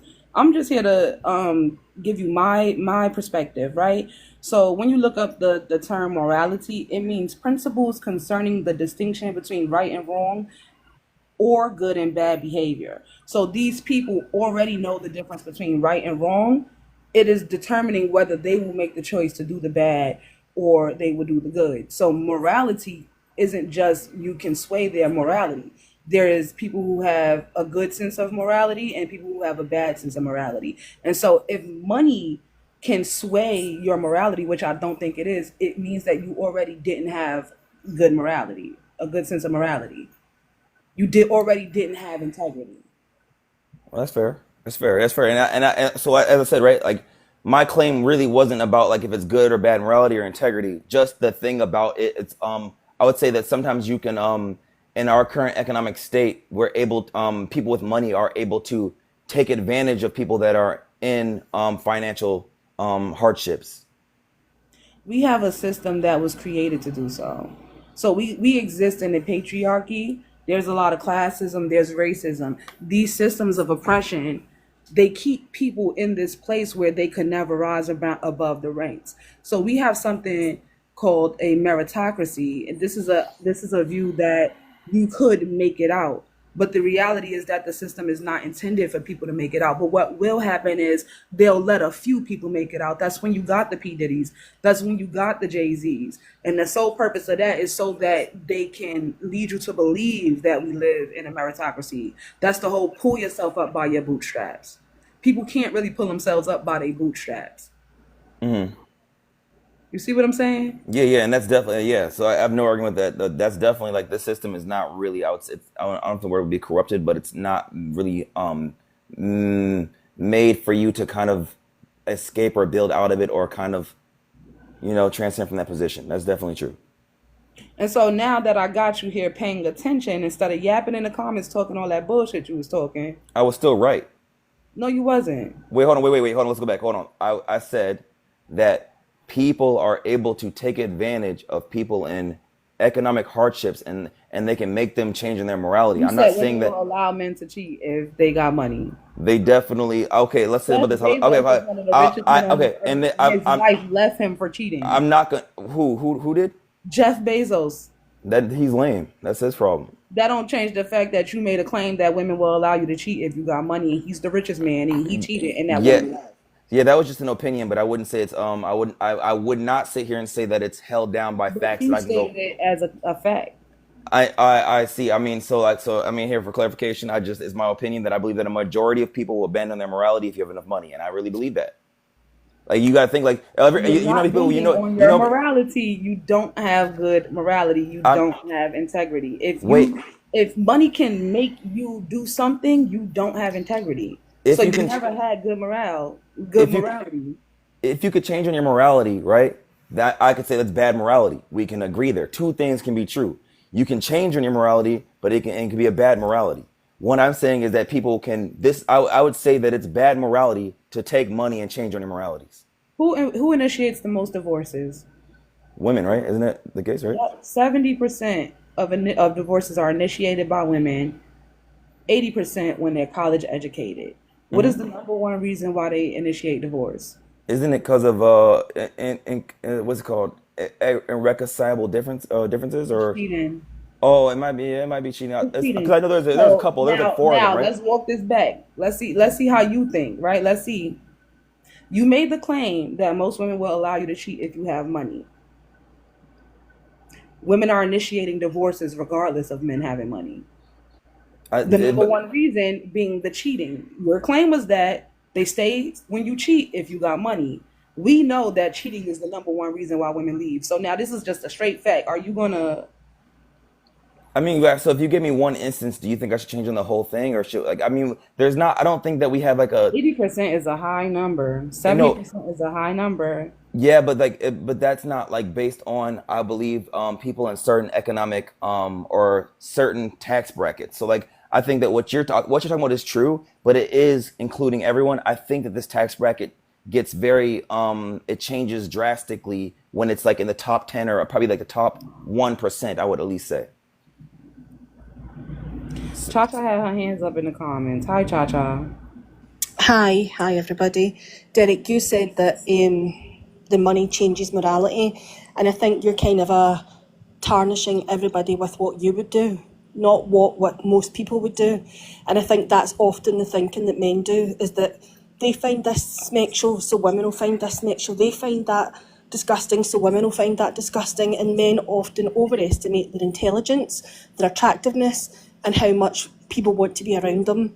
And I think that definitely applies here. Women who marry rich men, they wouldn't divorce if the money was the only thing that kept them there. They wouldn't divorce them, but they have done because of how harmful those men have been. And that's in every category. There are women who have stayed after an affair, absolutely, but the money doesn't keep them there. And I think that what men are trying to do, men are trying to say, look, if I've got all this money, you should be treated like shit and accept it because I have this money. And that often is what men think. And then they're surprised when their wife or girlfriend or partner leaves them because they're not putting up with the bullshit. And that's one of the reasons why we always say to women, make sure that you have financial security on your own, because if he starts to act up, and men often do, then she can afford to be independent without him. And that's what men don't hear. They're not hearing that part of it, that women are happy to be single and poor if it means they're safer and their children, and they're happier and they're more fulfilled. And I think that's what you're overestimating. I can understand in terms of money isn't all just about morality. For instance, like Cassie, She went and sued Diddy for the essay and the all sorts of different stuff. She was never going to get justice in the justice system.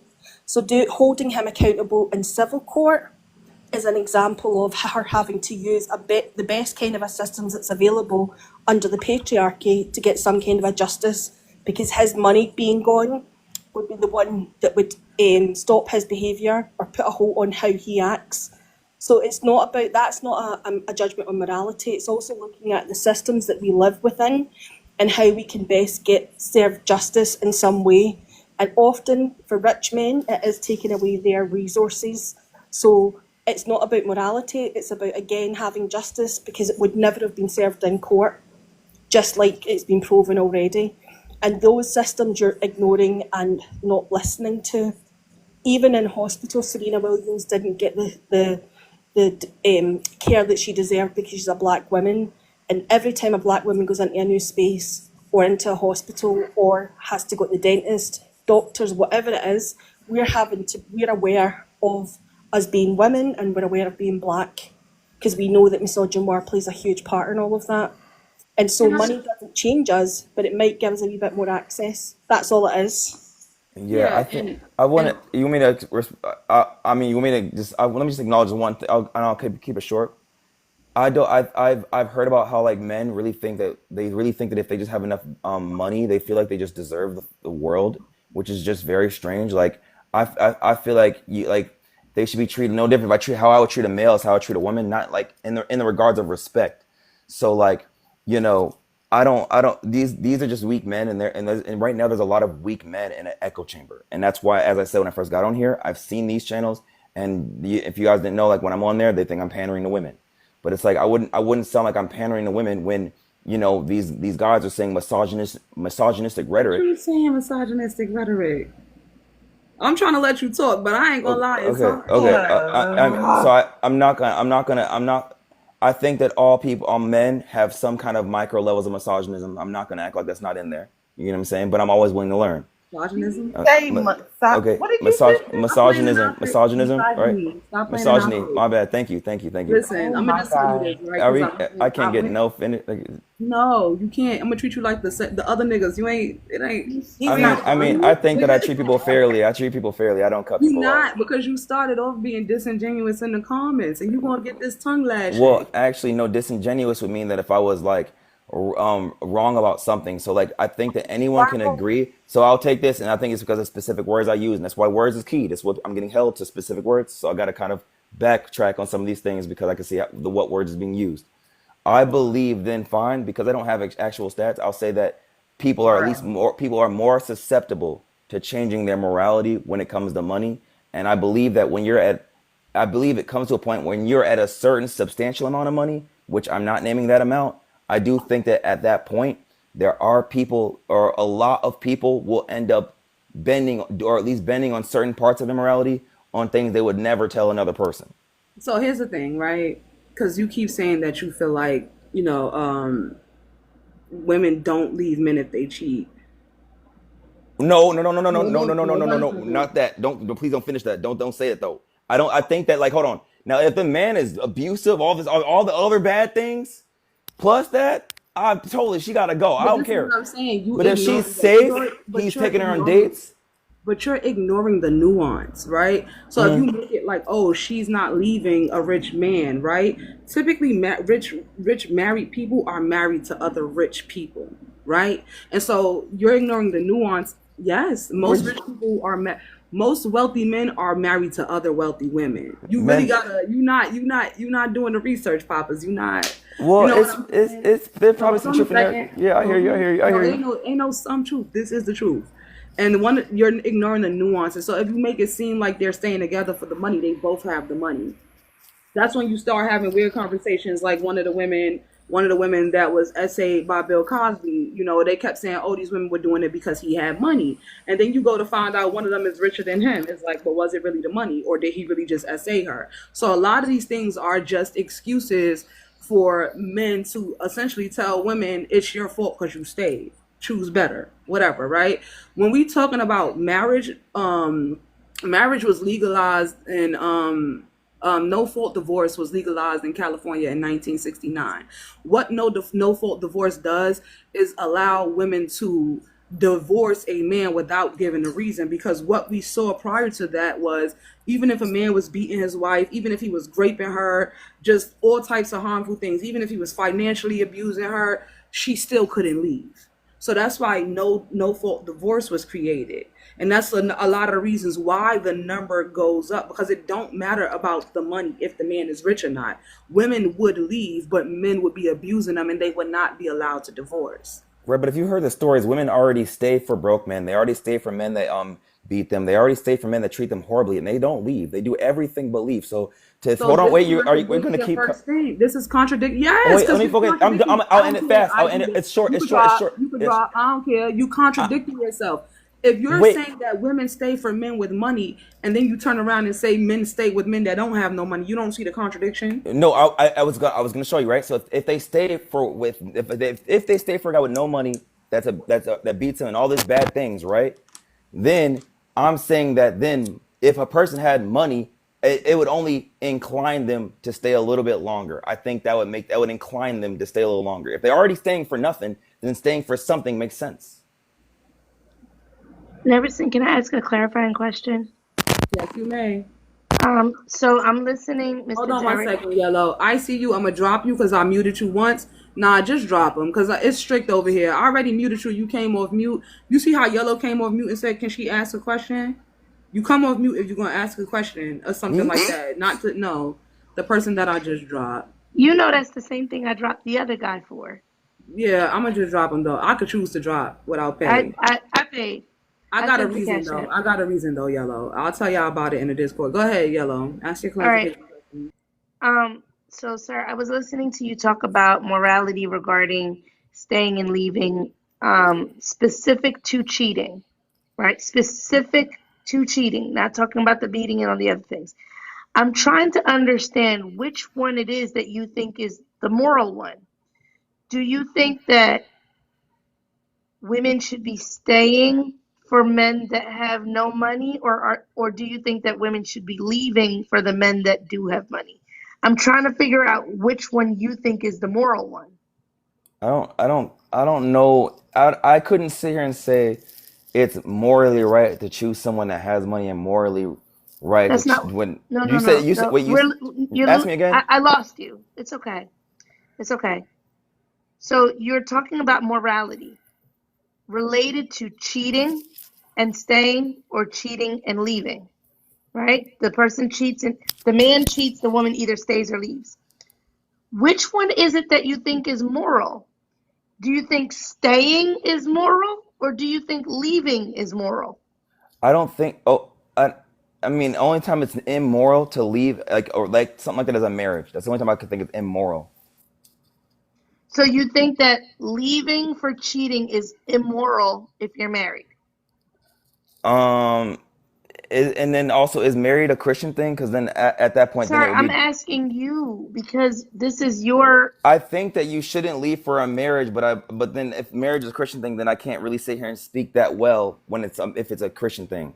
Stop, Yellow, because I know you got more questions. Here's another contradiction, because you said like if the woman is being abused, then even in a marriage she should leave, right? I don't think that any woman should stay in an abusive relationship. Cheating, but so you don't think cheating is abuse? I think that she shouldn't stay in a cheating relationship either. If she's married?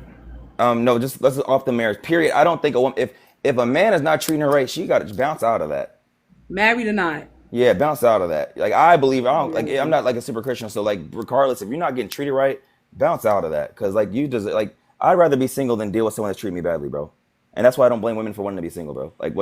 I'm just saying from what I'm seeing from men, I don't blame women for I stick to being single, bro, because that's just a mess. All right. My duties real quick, because anyway, it's 152 people in here. We got up to 19.6K likes. Is crazy, y'all. Let's get send quickly up to about 50. A whole bunch of niggers in here. Can we please like the live, That please? person being racist. Yay. So surprising. I got you, my boy. Don't worry. Gift the panel. We got 8 hand hearts. Please, y'all, don't let me down. Also, there are 4 more slots on the subscriber goal. If y'all want to join the team, I mean, don't be shy. Feel free to throw the coins this way. We accept the ones that fold and the one that jingle. You feel me? And then last but not least, also make sure that you're tapping the screen, sharing the live to your friends, and hitting the tip jar. I think the tip jar's name is Never, NEVRSIN. Thank you guys for harding the live. Ugh. Yeah, you're annoying me. I'm You know, sorry. do you know that we get more people? Like we get, this is the average amount of people I get in here, whether you here or not. Who? I'm gonna need you to deflate your big head, Mr. Who? Derrick. Okay, Thank okay. you. Yeah, Never can I? sin. No, Never I don't. sin. May I? Good morning. Never Good morning. sin. Good morning. Can you I mute? don't. Good morning. Can you Wait, hear hold me? on. Let I've been him listening to finish. you. Wait, let him finish Juneteenth, and then you He's can say. annoying as hell. Never sin. I don't even be on TikTok. I'm happy to just have a I've seen convo him. with You're you. lying. You are lying. That nigga lying. What is I this? have What is seen this? that face Is on this the men TikTok. thing? This is Hold the on, men stuff I was June. talking about. Hold Right on, now, I've June. only been kind, guys. I get it. I know it can seem the way. I swear it's not like that. Can we please chill? My audience is 80% women. 80%, guys. I thought you don't be on TikTok like that. How you get an audience? I'm He on on Facebook Facebook. and I got 2 million Oh. followers, and He it's got a lot of 80% followers. women. Yeah. So like, so May if my I? audience is So women, I must be doing Let something him land his correct. plane. No, Uh, they pick me's. no, come on. You don't even come on, Bring them over Sin. here. We'll You uncondition know, them. I promise I'm you. so sorry. I'm in all trying, but the respect, fact that he Mr. has his Derrick, camera on and he's doing all of the attention needing thing, I hate that. What? I June, I I don't invited him need to you to turn his talk while I'm camera. Well, he talking, came sir. up. He came Oh, up I'm and mute. I I'm said, mute. really would you mute? I really don't like this. I'm not even looking at my phone right now because the person you are showing, you're doing all the things to say, I need attention.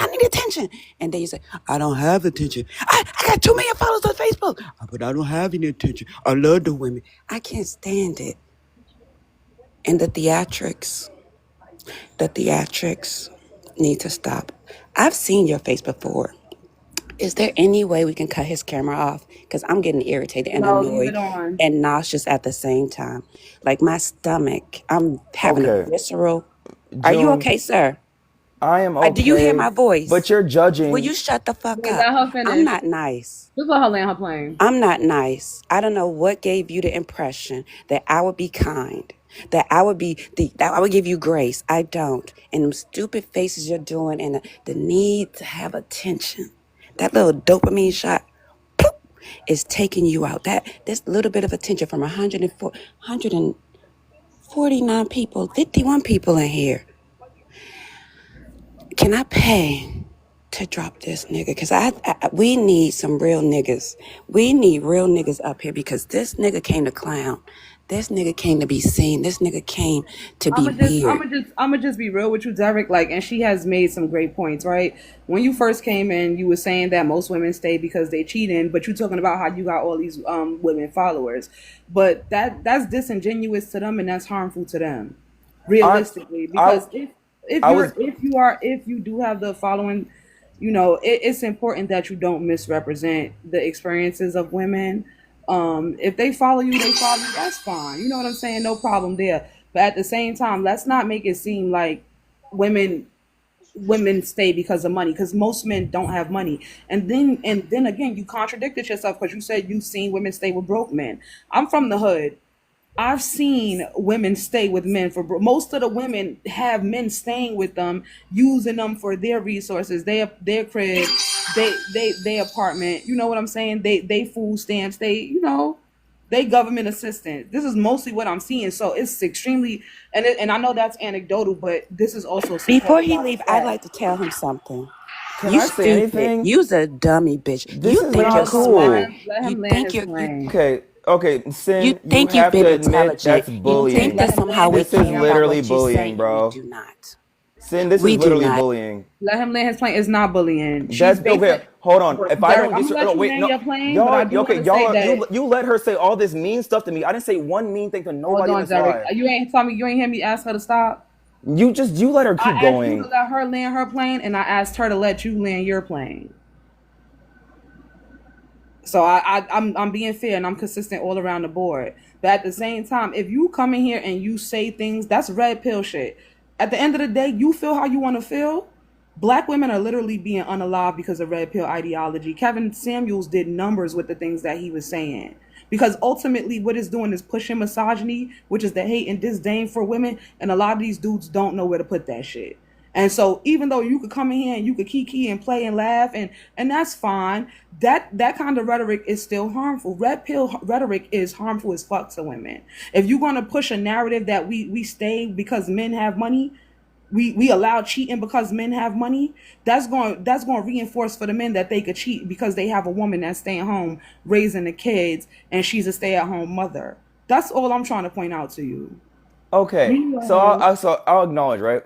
I see what you're saying. Me coming in here just saying it like that, it kind of goes against goes against the like an agenda, and it kind of pushes the agenda that these red pill guys are pushing, and I can see how that I could look that way. So I deeply apologize for that because I see what you're saying. All right, so I deeply apologize for that. I was just in here I was kind of just kikiing a little bit, but also, but if I do say something though, I will say that it does have truth. Now the second thing, when I got on this live, right?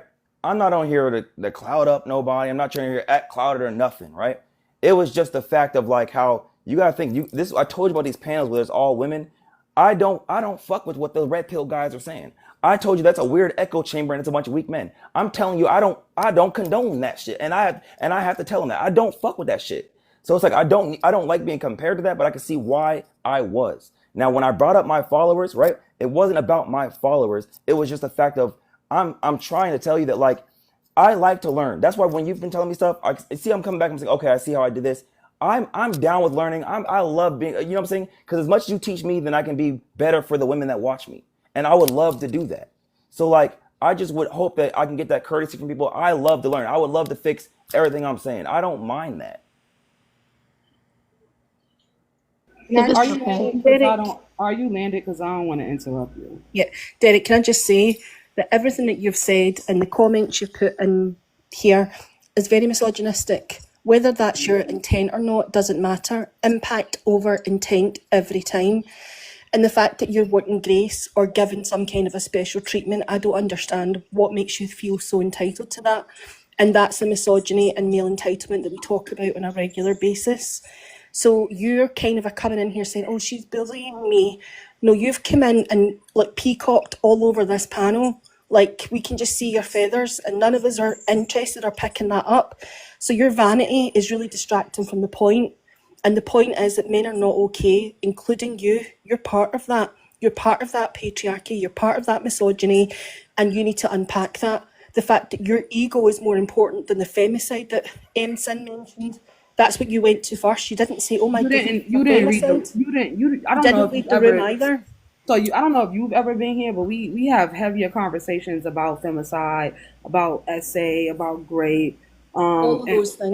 that's the all of these things. So that's the point of the prompt. Are the men okay? Is so we could sit here and have a larger conversation about the things that's happening, globally at the hands of misogyny and patriarchy. We not talking just this is not like Exactly. conversation. So you can come in here and say your little jokes, but at the same time you gonna get the reaction that you got. And I already know June gonna crash out on you. And I'm gonna tell you right now, I ain't drop her because she was being disrespectful to you. Everything that she was saying was valid. I dropped her Absolutely. because Well, she not gonna let she so not here's the gonna let thing. it. It ain't So gonna here's she the ain't gonna let thing, me talk. right? But she actually was mentioning a bunch of things that did not. Again, you've turned it into you. You've turned it about you, Derek. We talked about a femicide there, and you said, yeah, but me.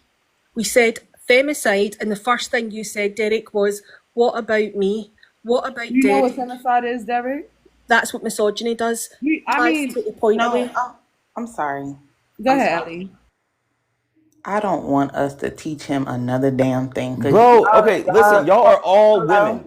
hello, If you guys are gonna kick every man off the line, hello. because you're And muting me. Can You you just now muted hear me. You me? muted me earlier. Derek, now you Everyone doing on the this live thing. watched you mute me as I was talking. Every one of them watched Derek, you you mute me doing for the no thing. reason. Who There's a is man on this you? Who panel. is You you? guys are just muting and bullying. This is ridiculous. This is not bullying. We Look at your having a comments. Your genuine comments are saying you're. conversation.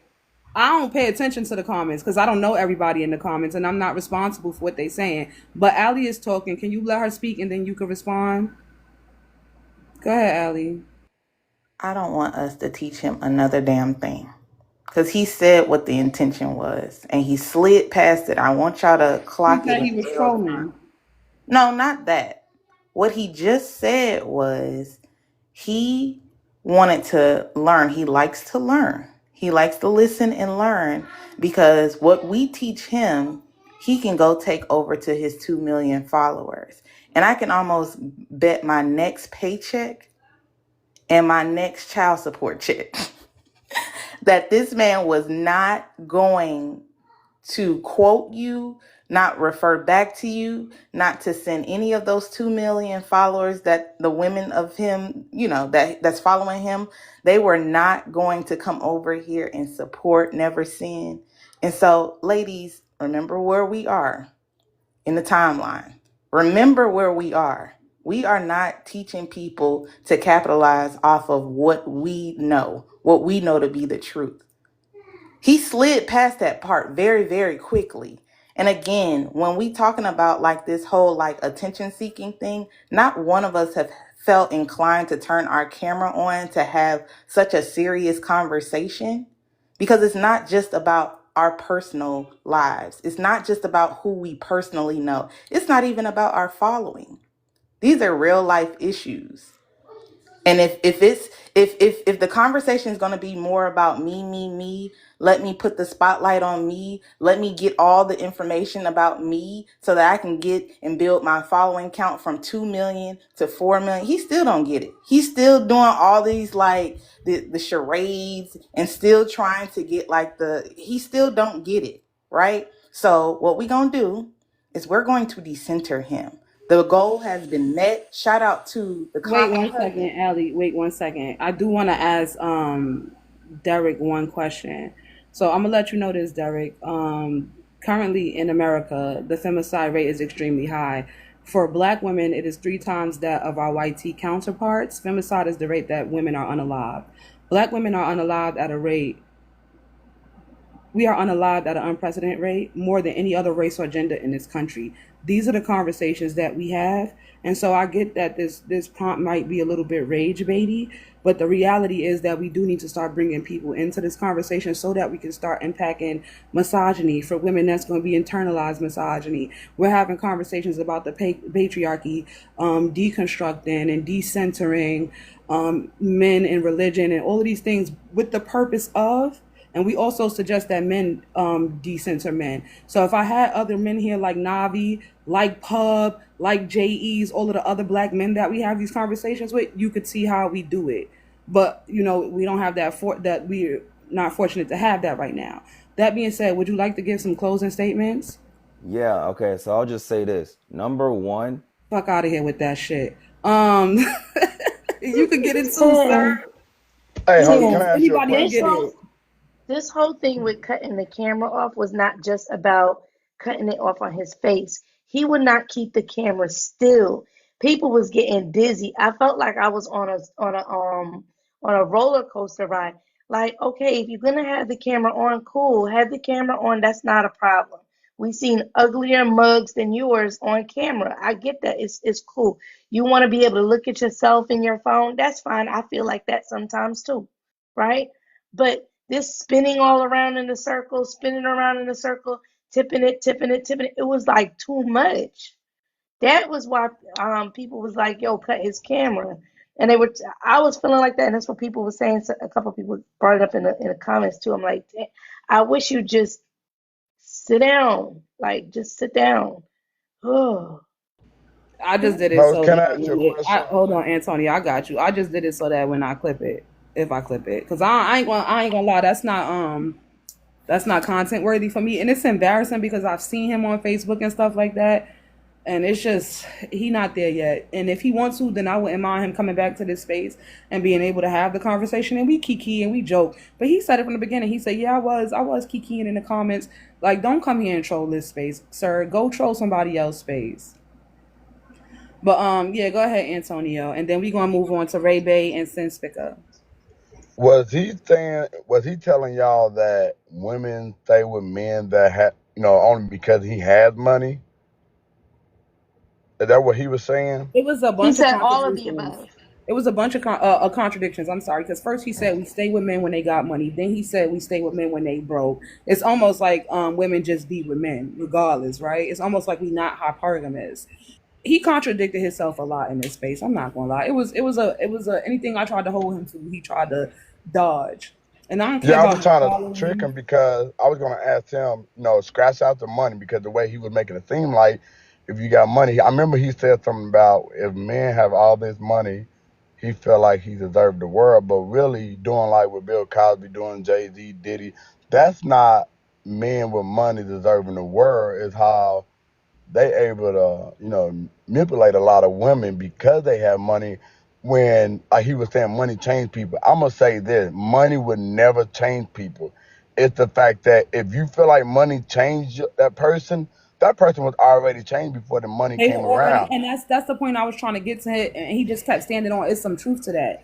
I'm telling you that these are people that lack morality. They lack integrity.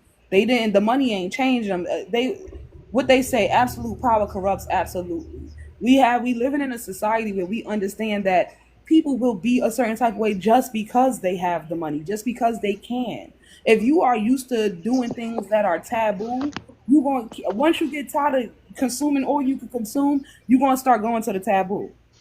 That's ultimately what a lot of people do. And so when we have these conversations, we if enough people are listening, we could have it in a way where we could start unpacking these views and unpacking how we get to these places. But we can't because the man is stuck on saying women only use men for money. Or women stay in abusive relationships if the men have money, then turn around and say they also stay with broke men.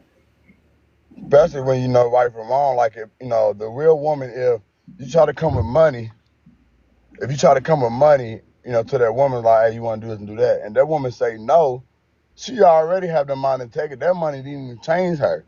But if you go, like you said, you got another woman, you ask her the same question. Oh yeah, I'm gonna go with it. She's already had that mindset to where she know right from wrong, but she don't care about the right. She gonna do the wrong because she feel like, oh, I can get whatever I want. I know it's wrong, but hey, that's just how I like it.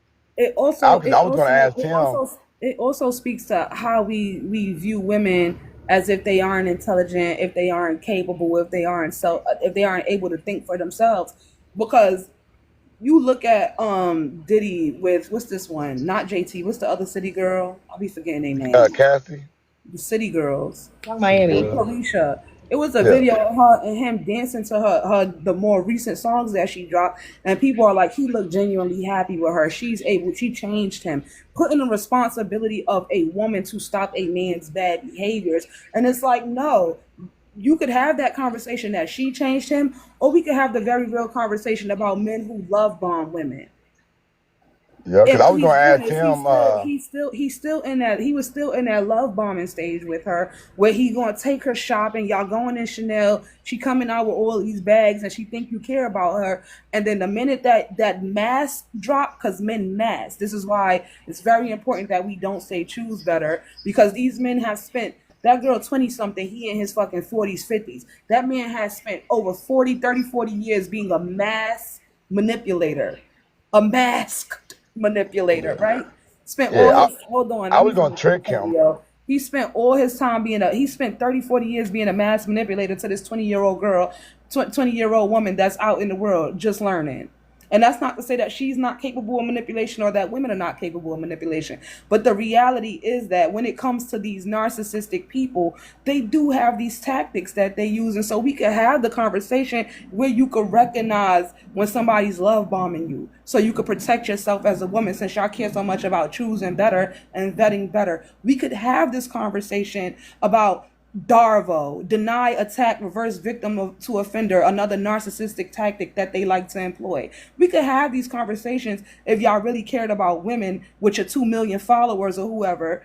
You could bring them over here and we could really have these conversations, because now you have the platform to exact change, to create change.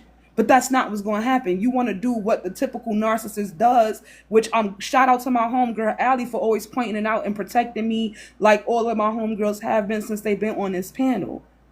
Because you're not going to go back and tell them you got this information from me. You're going to bring up femicide out of context. and you're not going to know how to have the conversation, and you're not going to know how to represent black women or women of color or women in general. You're not going to know how to have these conversations, but you're going to go over there and you're going to talk about these things out of context because you ain't even know what morality meant. I know you don't know what femicide means. You don't even care for real. Because like Cha-Cha pointed out, after I mentioned femicide, why is the conversation going back to you being how you treat it and some saying somebody bullying you? Again, I only dropped Juneteenth because I knew I wasn't going to be able to get a word in edgewise. But she was very valid. How you going to come in this group and start gaslighting and joking and doing all of this weird stuff? This is not the lie for that. We kiki amongst each other, no problem. We have fun amongst each other, no problem.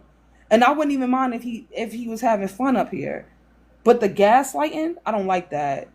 The contradicting yourself and walking back statements after you've been called out and held to what you said. It was already a game when I said, well, you've been saying some insensate things. And he was like, well, if you can't tell me what I said, then you can't say that I'm doing that.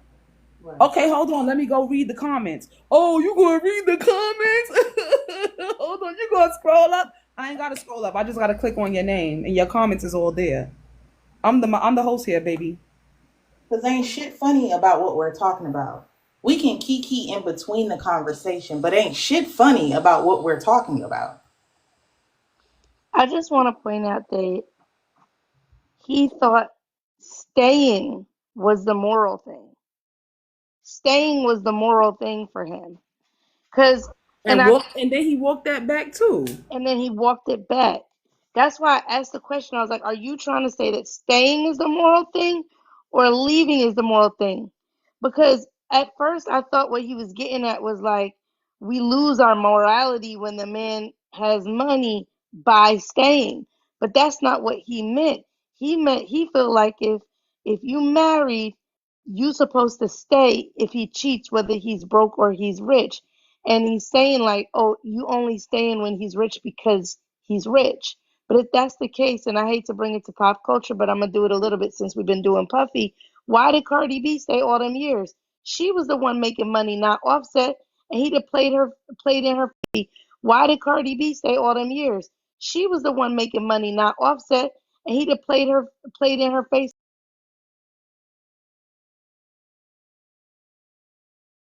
on social media and all kinds of stuff. Was she staying for his money? Because she's the one that's at risk of paying alimony now. She wasn't staying for his money.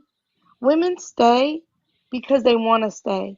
More often than not, if we're talking about cheating by itself, a lot of times women stay because they love the man, and in their mind, they're going back for that, what do you call it? That the dragon HIGH, right? That like they trying to catch that first HIGH again. How it was at the beginning. They keep thinking that it could be like that again. We just need to get over. Maybe this will be the last time. I'm gonna believe the nonsense that he said to me. They don't stay because he has money or he doesn't have money. Because let's be honest, if you were married and he had money, if you got enough years in, when you leave, you're gonna break off something. It might not be half, but you're gonna break off something. I ain't leaving here with nothing. I'm leaving here with something, right? In my Denzel voice. So it's not about that. It's always about her hoping that it's gonna be different. And it's sometimes so disheartening. I'm gonna land it up. Sometimes it's so disheartening to listen to these men talk about how they feel that women think, or how they think that women feel, or how they think that women move. And they really make it not worth it to really feel anything for them at all. They do. Every time I hear them talk, they remind me that it's not worth it to feel nothing for none of y'all. I just to jump in for my turn. I just think it's funny how men constantly try to bring up this topic of, oh, women are only staying with men for money, when there is one, they're basing this off of feelings and off of secondhand accounts of what they've seen happen to their friends, but their friends don't have money. They don't belong in the tax bracket of men that actually can participate in the behaviors that they're saying that women want a man so bad for. As a matter of fact, statistically speaking, there has been case study after case study, article after article coming from a reputable institution after reputable institution that has been reporting for the past decade that the middle class is rapidly disappearing, and it's going back into previous era where it was just the plebeians versus the bourgeois, like the bourgeoisies versus the actual like wealthy people, or that dynamic. It's going back to where it's just poor working class and wealthy people.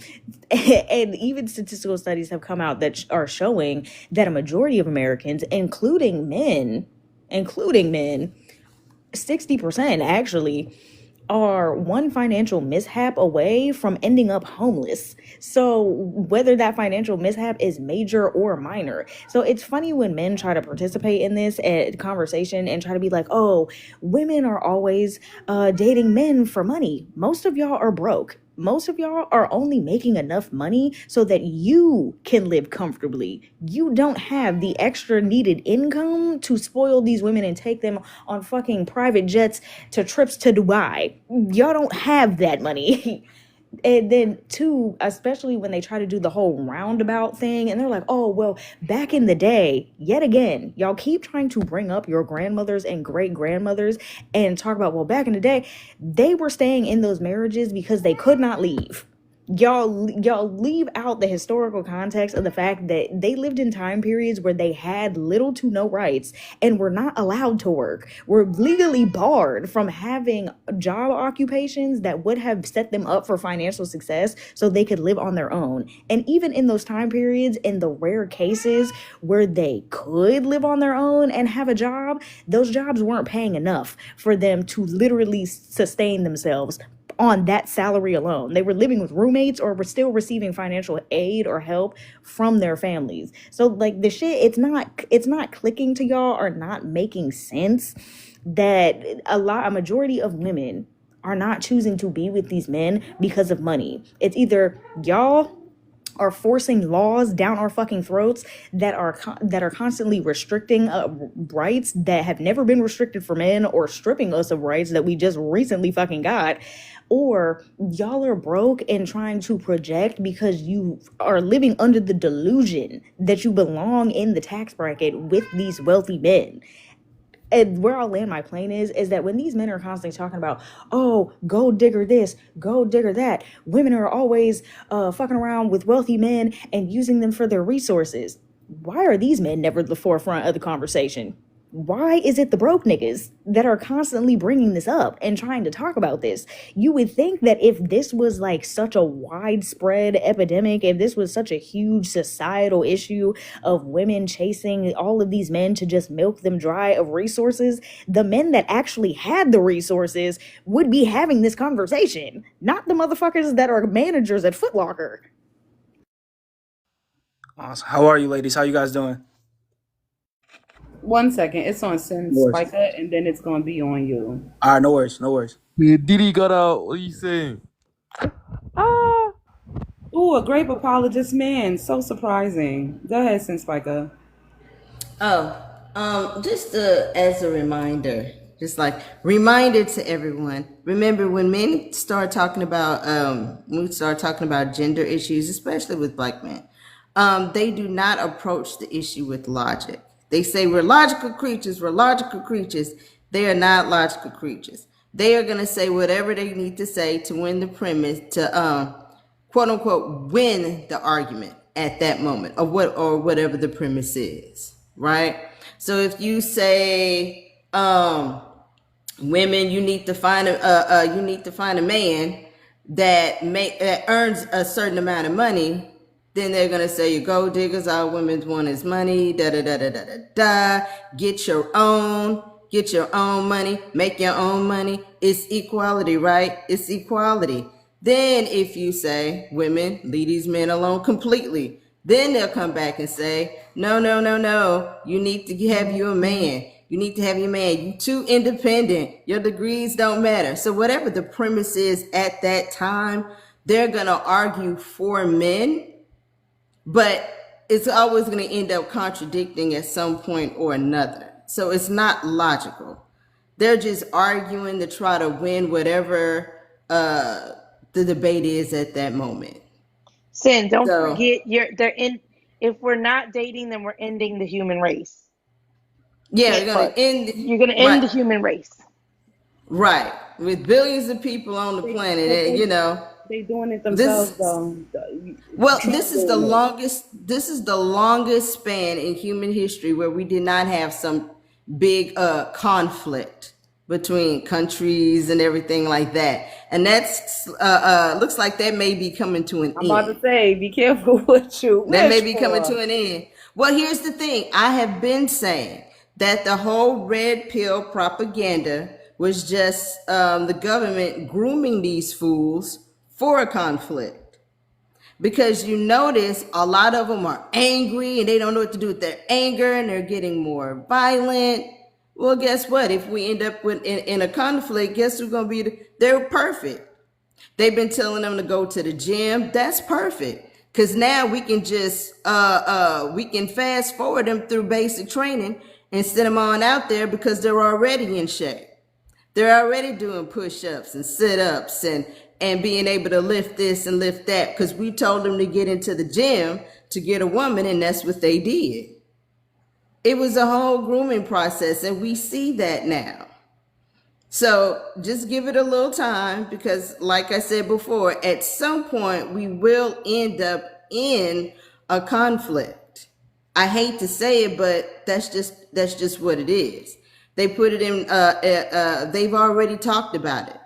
So it was just a grooming process. They don't see it because they don't read, they don't pay attention. All they're focused on is how can I get a woman? How can we humble these women? How can we do this and we do that? Like our men are on our men are still focused on wigs, weaves, lashes. Apparently now I hear that they talking about women wearing a two-piece and everything. And I'll be honest with you, I understand the two-piece thing after that whole late 90s, early 2000 couples dress up like twins with that two-piece thing, because that was horrible. So, but outside of that, they're worried about little stuff and they're not paying attention to the bigger picture that's coming on. They're celebrating the fact that women are getting kicked off of Section 8, not realizing or understanding or even including themselves. These are men who will be laying up in the house with his woman on Section 8. He's in Section 8 housing. So they're not paying attention. They're just on here to argue with women. And that's just it. And I said it earlier when I started the live, and then I'm gonna go to Allie and then by Plenio. I know I did say you was next, but I think Are you good? she You like fine. something really show It's us all where love. it's Yeah, you at. just call me PJ for short. That's cool. Okay, Appreciate PJ. you. Give me one. All right, bear with me, PJ. And so and I said it when I started this live. This wasn't the prompt I was going to run because it's the 4th of July, the no Independence Day. The prompt I was initially going to run was the quote, "Nobody's free until everybody's free," and underneath it, it has the Haitian flag, the Mexican flag, the Congolese flag. Is it Congolese? The Congo, the flag of the Democratic Republic of the Congo. It was just a bunch of flags.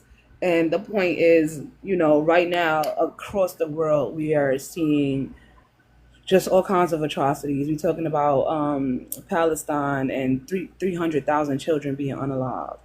And that's not including the men and women. People are still starving. We right now are seeing them contract security guards instead of the military. As they give out food, they got them caged in, walking down these long lengths of caged areas, and they pewing at them and unaliving them. We talking about them taking the people that ICE is snatching up, taking them, and they saying that the planes is flying to the middle of the ocean and coming back per the information from the GPS, and then they saying bodies are being found washed up on different shores around the surrounding area. We talking about in Congo how they just created a synthetic smug that looks like marijuana but is 10 times as potent as Fenty. We talking about women being raped in Congo because of America's meddling in these areas and us meddling in the Middle East and all of the damage that's being done around the world on this day of our independence. We talking about all of these issues and issues These are the conversations we regularly have as Black women and the men that are supportive and are allies. But for the most part, you go online, they talk about single baby mothers and 50-50 and child support forgiveness and wigs, weaves, and lashes. It's getting out of hand. People are currently, Prairie just bought her cows. She's currently working on building a community for herself and supporting people. I don't want to go too much into it. You already know what I said, Prairie. You talking about women that's down the block from you doing something similar. We talking about women going to go to Congress to go fight for education while our current government is trying to privatize it, trying to defund Meals on Wheels, trying to take away children's rights to an IEP and 504 plan. These are the conversations that we're having because it's so important. And I ain't gonna lie, that's why Derrick got me tight too, because what is this? But that being said, we're gonna go to Allie. I'm gonna make it big. I'm gonna do the expand both, Allie, so that you can show the whole. Wait, can I say one thing else, Asin? Along with the stuff that you're talking about, don't forget how many people are about to get kicked off of health insurance, most of which will be kids, and school lunches. So that's all kids. And the other day, I just heard a man laugh at a social worker who said they've already started kicking people off. She had to deal with the mother of 7 who will only get like $140 or 100 between $140 and $150 of SNAP benefits for kids, and he laughed at it. It was a brother. He laughed at it. That's the type of male hate and misogyny that women have to deal with. Now, I'm willing to bet he got a school lunch, but now because today men feel like they need to humble women, we're gonna clap and cheer. And I say as women, we need to make sure we keep repeating who voted and who supported all of this stuff. So when these younger men come up, when these 10 and 10-year-olds, 11-year-olds, 12, 13, hell, even the 16-year-olds get old enough and they start talking about how bad they struggle, we can point to those older group of men so they don't go back and lie like Gen X and some of these boomers have been doing, talking about welfare, kick the man out of the home, because they gonna find a way to put it on us. But it was them that sat out and did not a goddamn thing. All right, I'm quiet now. We had a man in my comments, but I mean on my panel before. It was him and his mother, and he was talking about how he voted for Trump, and even he knew what policies were going to be put in place with resolutions and bills, and he still voted for it. And his mother was a Black woman, as was he, a Black man, turned around and said, she's middle class now, but turned around and said it was these programs that helped her go get more education, helped her get childcare for him, helped him have the little juice boxes and crackers and snacks for him to go to school. But he then turned around and made it so that other children won't have access to it. Go ahead, Allie. Can I do a little bit of public service? No, you gotta I'll let go Allie after go. Allie. That's fine. Yeah, after Allie, and then, well, I'm trying to expand it, Allie. It's not letting me. Let me see if I could shrink mine, and then that should make me. There you go. I'm sorry, y'all. I'm over here trying to do my makeup and stuff, but that's perfect. Thank you so much. You don't need no makeup, Allie. I don't. I just want to look extra cute because I'm going to my auntie house to look cute in her living room. But anyway, I wanted to circle back to a point that he had made, which was that people who go into relationships, or they stay in relationships basically, and there's a question in morale. If they stay in those relationships, if the man is cheating, but the reason why they're staying there is because they benefit because a man is in a certain financial tax bracket. I will never understand how y'all will unalive on that hill. Because let's say that's the vast majority of women. What does that speak to? I don't think y'all be asking the right questions. What does it speak to that a person would say, I don't typically, in a normal relationship, if I had all of these benefits, would stay within a marriage, relationship, whatever situationship with somebody who is constantly disrespecting me, but I have to stay here because I've grown accustomed to this type of living and I can't afford it out on my own. And if those people have children, naturally, a mother's second nature is to be, how am I going to be able to make sure that my babies are able to eat, that they're going to be able to have food in their bellies, a house and roof over their heads, clothes to wear, and all the things. So yes, a person would stay in those types of situations merely off of the resources. And I think when we're talking about having those resources taken away, you're asking for somebody who has been in this situation, who's grown accustomed to it, to just all of a sudden walk away, and now you want to say, oh, they don't have good morale. I think he purposely left the nuance out because he's not really for women. He's using it as a way to like call people stupid. I don't know if he just didn't have big enough balls to say it out loud, but that's essentially what he was doing, which leads me to the picture that I brought up right here. People don't truly understand what abuse is. They don't. They think that abuse only shows up in ways if somebody's knocking someone's head in between a washer and dryer, which is terrible, by the way. But people don't really go into details with how financial abuse shows up. They do not know what it looks like. And I think it's very, very comical. And when I say comical, I mean haha, not funny, but haha weird. How you will walk into a room full of women and be like, oh, y'all just doing it because y'all don't have good morale. Because if the man has the right dollar amount, y'all staying, y'all going. Do you know what it's like? Do you, sir, know what it is like to leave a situation when you're let's throw a number out there. You're used to having $6,000 a month in your account. And you know that if you leave this man, that you are not going to have the $6,000. It might drop down to $3,000 or $3,500 a month. And you got kids who are in private school. They're used to, y'all going to Red Lobster every Friday. Y'all, they in summer camps. They in extracurricular activities. And then you reduce that because this man is cheating on you. Yeah, you would put up with it. Not because of your morale, but you're looking at it from a bigger picture. And sometimes a lot of those women are not thinking about just themselves. They're thinking about more so their children and how they benefit off of it. So will I take disrespect just for the comfort of my child? Hell yeah, I would. Now, am I saying that is the best decision? That's for one to decide on their own. And we can pass along judgment all we want to. But if it means that the kids are going to be provided for in a way that I could not do for myself and only myself, I might let some shit slide. Anyway, going back to my point here. This is the cycle of abuse wheel. A lot of times people, and Yellow had kind of alluded to it when she was talking about it.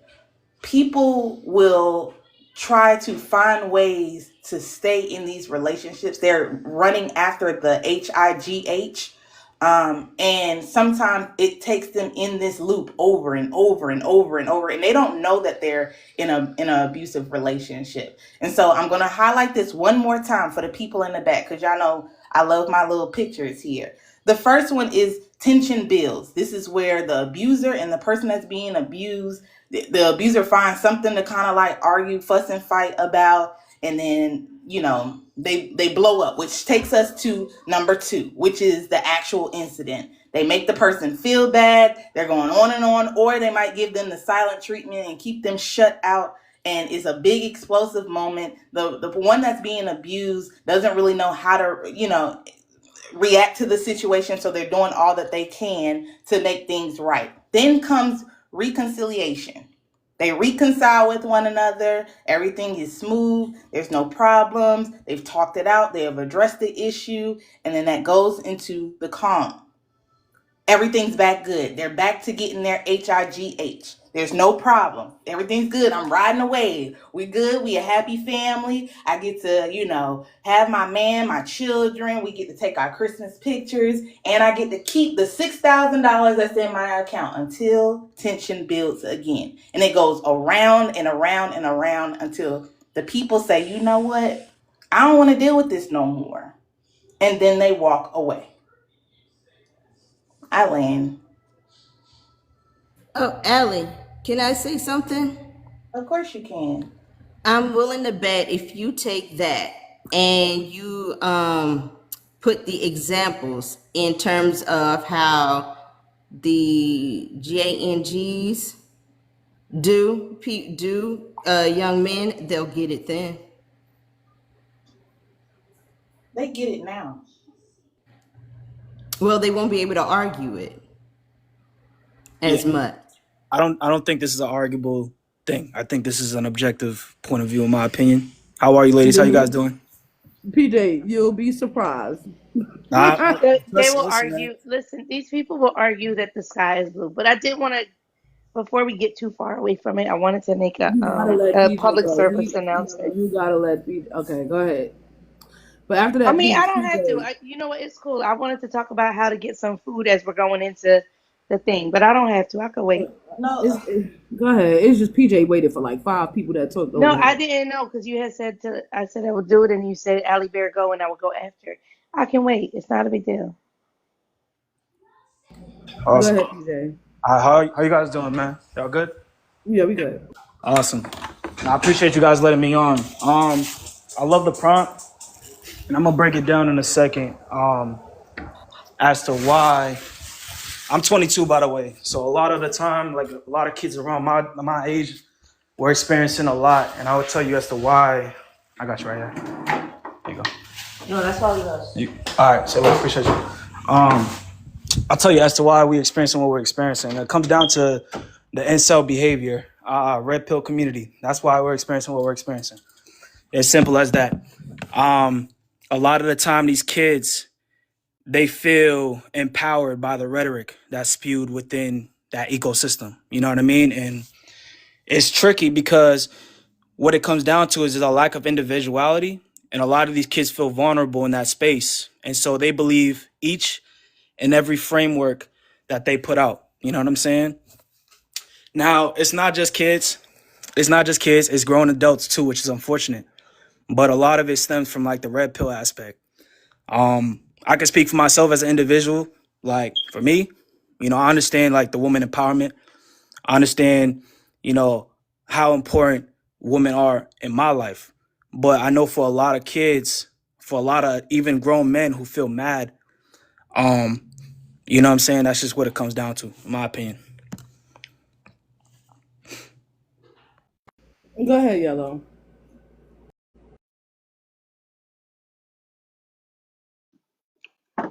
My bad. I had the headphones on. I had walked away from the phone.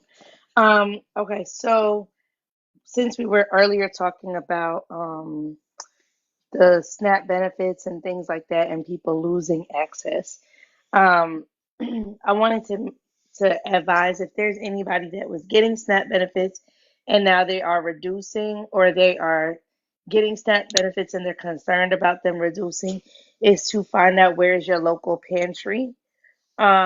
And a lot of the pantries do give out free food.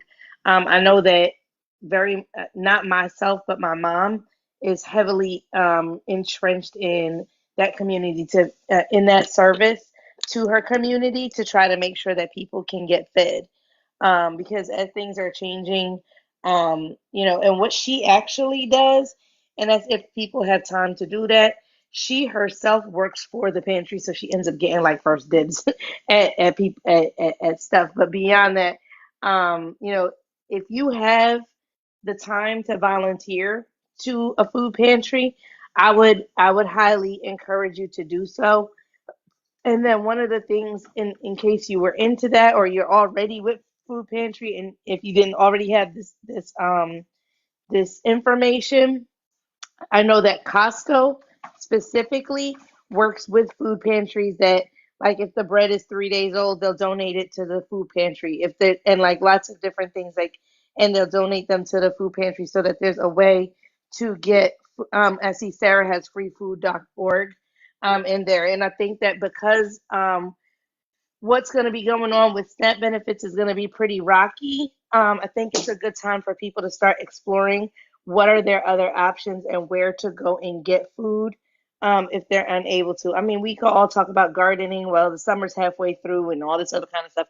And there truly is a big initial cost to the startup of that too. So you want to, do some due diligence, find out from different people, Google those different things. They have findhelp.org down there as well. I see from Allie. Somebody says learn how to make things from scratch, but even still with learning how to make things from scratch, you still got to get access to the scratch. Somebody says, okay, I'm trying to plug into that and start a good program. Yeah, reach out, hit me. I'll follow you back if you follow me, and then hit me in the DM, and I'll connect you with my mom. She's been working with food pantry programs for over 10 years at this point, and she's kind of done every aspect of it. Her job when she was working in the real world was purchasing and ordering for a hospital. So she worked in the dietary, and she's the one that used to make sure that there was enough food in the hospital to feed all the patients. And then when she retired, she went into working for pantries in the city that we grew up with to make sure that she fed the people of our town. So if anybody has any questions like he does about getting it started, I can, help you out with that. Yeah, and even if it's just a volunteer or even it's just to find out, please, please, please don't hesitate to do that. Yeah, that's it. That's all I wanted to say. Thank you for sharing that. Y'all, I'm going to wrap the live up. So I just want to check in to see if y'all have any closing statements. We'll do Prairie, Alley, Cha Cha, PJ, Sin, Yellow, and then Ray Bay.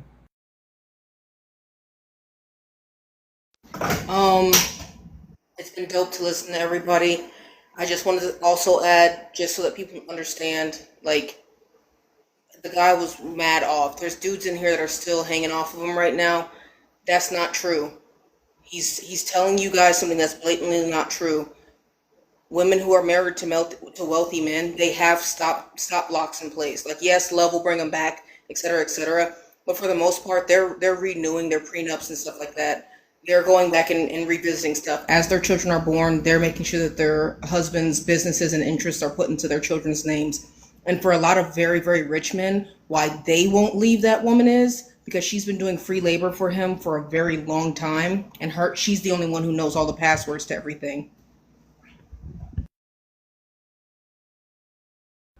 And thank you, Prairie. Allie, did you want to add anything? I think that the men need to find ways to get some assistance, get some help. You could first start off by going to sit on that lady's couch. If you have or work for a job that has the employee assistance program, they do offer resources for meeting up with a counselor or a therapist. So I would highly recommend or advise. I think they give you up to 10 sessions free, or they might charge your insurance. I'm not sure. I would take advantage of those resources. And then just decenter women. Decenter women. Y'all not really listening to us for real anyway. So you don't value our opinion. So just do what you need to do to take care of yourself. And yeah, that's all I want to say for now. Thanks, Ali.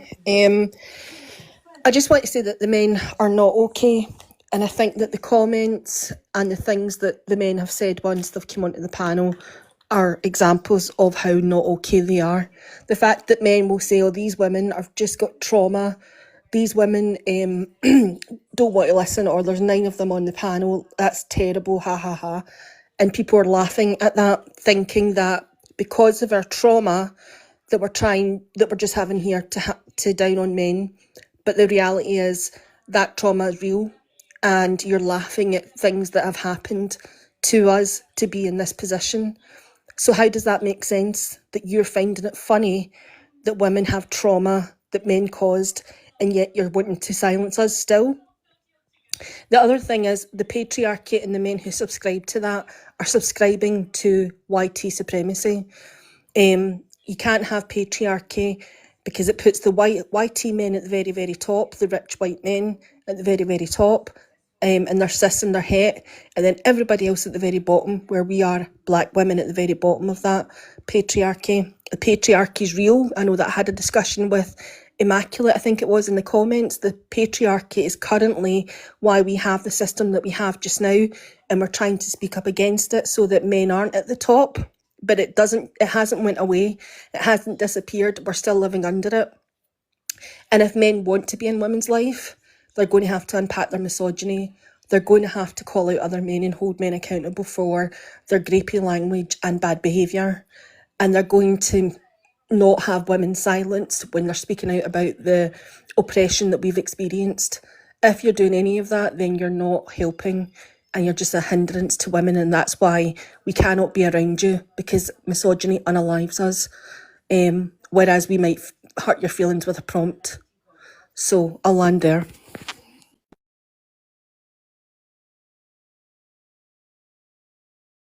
PJ, it's you. Thank you, Cha Cha.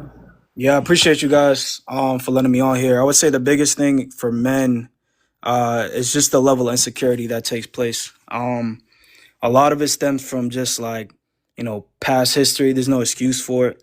At the end of the day, a lot of it's just an examining within. I think a lot of the time comes down to generalizations for a population of people that are misunderstood. And I think as men, we need to hold ourselves accountable to being more sympathetic and just listening. I think listening is a huge proponent to not only empowering ourselves as men, but empowering the woman that, we seek to have in our lives. So yeah, I'm gonna just leave it at that. Sin? Yeah, I'm just gonna say that just following off of what Yellow said before with the food banks, with them canceling some health care and everything, Medicare and Medicaid make so many cuts. A lot of those people from rural areas are gonna be flooding into the city to those hospitals. So if you ever wanted to volunteer at a hospital, or if you have a need to become a nurse at any time, if you're young and you want to be a nurse, I think this would be a good opportunity to start volunteering at hospitals and stuff like that as well. And I'll leave it at that because I think that's like super important. Thank you, Sin. Yellow?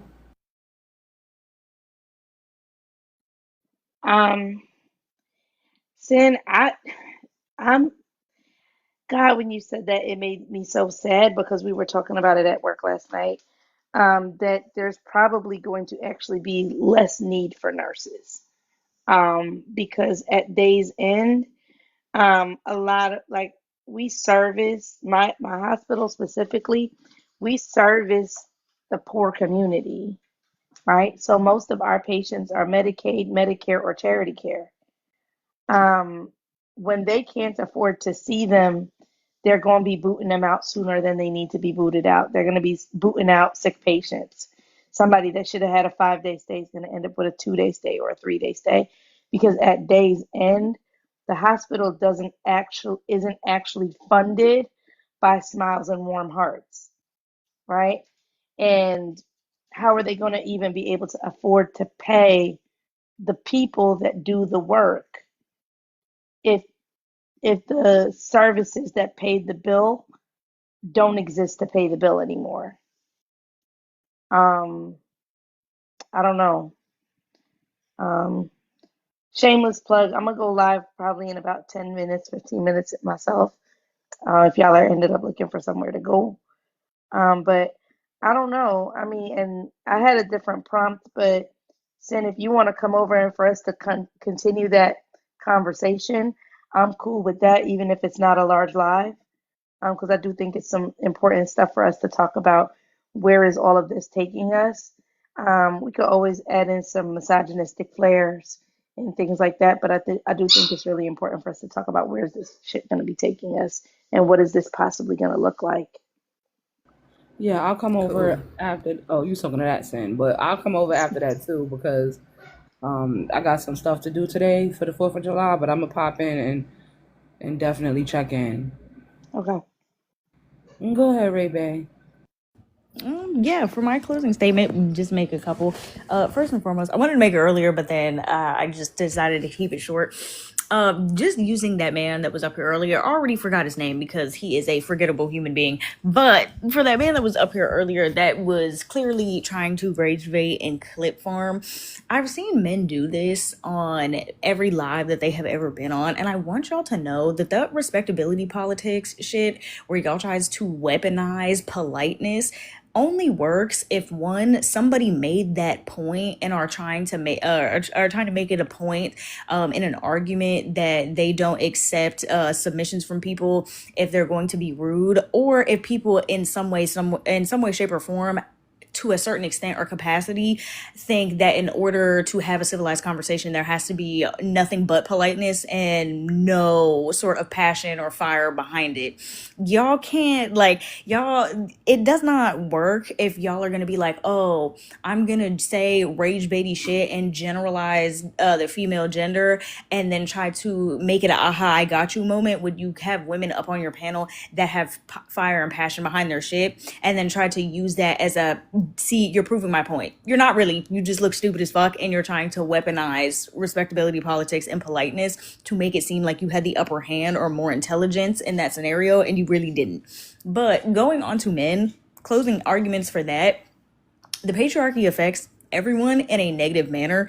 It's just men seem to think that the very small benefits that they get, especially men of color, considering the fact that patriarchy is laden with white supremacy and racism, seem to think that that because of the small benefits that y'all actually get, that it's worth holding on to, and it's really not. And as we continue to progress as a society, right now we're kind of reverting back to the olden days, but as we continue to progress as a society, as we get more medical and technological advances, things of that nature, y'all are continuing to start to regress to a more primitive, barbaric fucking state.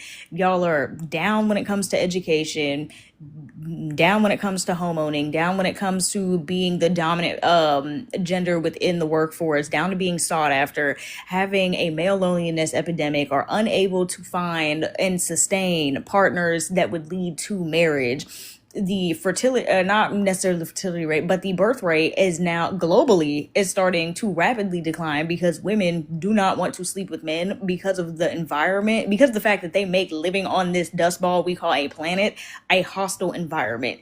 So men, when like we're having these conversations, y'all think it's cute to troll and use your own personal experiences, isolated incidents, and secondhand accounts from your friends as hardcore evidence, when really y'all are just refusing to read and refusing to listen because that does not fit the narrative that y'all want to believe. There are too many men that are comfortable believing that they should not and cannot be held accountable for anything, and that women must bear responsibility and accountability for all of the sins of man.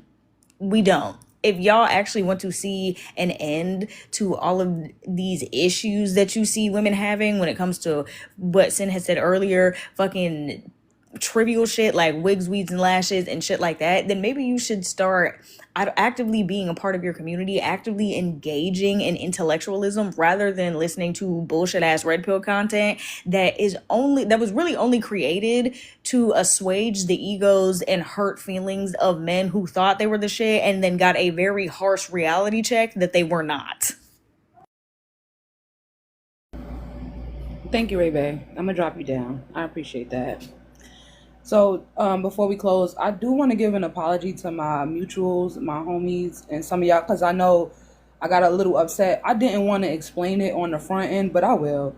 The reason why I wanted his camera on is because I do want to get a clip of that, because I do want to point out how I was a fan of his. I was a fan of his for a while, but I started to see some of that weird shit he was saying on Facebook, and I got the opportunity to see that shit in real time. And as I'm having a conversation, I'm watching the misogyny in the comments, like before he even got up on panel. So once he got up on panel, and then he started doing all of the things, like June clocked it, Ali, everybody clocked it, right? They was clocking it in the comments. As he was doing all of that, I was like, oh, okay. But I definitely wanted to get a video of his face. And I didn't want to explain it to y'all because I ain't want him to calm down. I ain't want him to calm down. So I do apologize, y'all, for like yelling at y'all and threatening to like demod y'all. But sometimes I really need y'all to trust me, because at the same time that we have these conversations, I still have to build my platform, and some of the things that I'm gonna want for myself, I don't want to have to announce it on the front end, and I don't want to have to leave off camera to go write it in the Discord and stuff like that. So please, moving forward, y'all, just trust me a little bit with this process. So I know it might not make sense at the time. I know it might not make sense at the time, but just trust me on it. I gotta apologize to Juneteenth. I'm sorry for dropping you, June, but I know you wasn't gonna let her, especially with him being on the panel. Yeah, thank you, Sarah, and he was. And I'm also working on letting them do the thing, because Vanity, I don't know if it was yesterday. I be getting confused with the lies, but Vanity got on me, I believe it was yesterday. Allie got on me yesterday. They was like, let him say the thing, Sen. Let him say the thing. So I kind of did want to let him say the thing. But I'm also really happy to get that shit on my video. I ain't gonna lie. Y'all seen the, so please, y'all, just, I'm still working on it, no, because I was still going back and forth with him. Wow, so it's hard. But sometimes y'all just trust me. But at the same time, why y'all don't pin comments more often? I be needing this. But at the same time, I do want to thank Jay Will and Allie for holding me to a certain standard, which is keeping me being myself and not letting, I don't know how to explain it, y'all, but I got a little overzealous about who that was and the content. So thank you, Jay Will and Allie, for like keeping me being me and still setting that standard. But also Allie for saying, don't teach this nigga nothing else. Like, I really appreciate that, because in the moment it slipped my mind, like, where I'm supposed to be standing. And I feel like you kind of wrangled it back in on some, like, don't teach that nigga shit else. And that's what ultimately led me to be like, let him finish his statement and then dropping him. So I greatly appreciate y'all. I really do. So thank you for everybody that came through. Thank you to my mutuals, my supporters, and my followers who hold me to a standard. I'm going to slip sometimes, y'all. I'm going to make mistakes. It does happen. But I'm going to do my best to kind of like remember who I am. So I greatly appreciate y'all for that. Tori, you ain't, that's what I'm saying. I'm going to try to clip it up. I'm going to try to get that. But thank you so much, y'all. I really appreciate everybody that stopped by today. Everybody that gifted, everybody that did all of the things, that tapped the screen. We don't give nothing for free. Open your purse. Facts. And you know what's crazy? That's what I'm saying. Like, I did get overzealous, but Allie clocked that shit. She was like, he not gonna go back. He gonna use them words, but he not gonna go back and tell them women follow sin. He ain't gonna. Like, that's what I'm saying, y'all. Get community. Get y'all some support and love. Get y'all some. Like, but also be willing to reciprocate, be able to reciprocate, be open to criticism. Yeah, Allie was on it. She wasn't playing with him. She wasn't playing, for real. Nigga said June was bullying him. You're gonna let, I don't like that he said I was letting her bully him, because I dropped her before he even said that. But she wasn't, the thing is, she wasn't bullying him. And there's this thing where y'all say abusive shit and people react to the abuse. And honestly, she was just reacting, and we already know June. Like, she not gonna bite her tongue for nobody. I had to drop her because she wasn't gonna stop, and I didn't want her to put me on blast. Like, they paid the they paid the drop, Sin. Why you not dropping him? I did want to get a little, just a little content off of that. So again, hopefully I could grow my platform, because if my platform grow, all of our platforms grow. Because we gonna do the damn thing. We gonna do. I promise you, we gonna do it. Y'all are already doing it. I'm already doing it. So let's just. I think he wanted to have a reason to report. Well, I hope he clip up Allie getting in that ass. The fuck. Report that. The fuck. But all right, y'all. Thank you, Jonah's mom. I'm gonna end it, y'all. Happy Independence Day. Nobody's free if everybody ain't free. And right now, it's a lot of people around this earth that's not free. So just take that with y'all. Enjoy y'all day. Enjoy y'all time with y'all family if y'all have them, and if y'all can, love on the people that love on you, but say a silent prayer or acknowledge silently that some people are not being able to. Thank you. It's Family Cookout Day. Nothing more, nothing less. Go love on the people that love y'all. All right, y'all.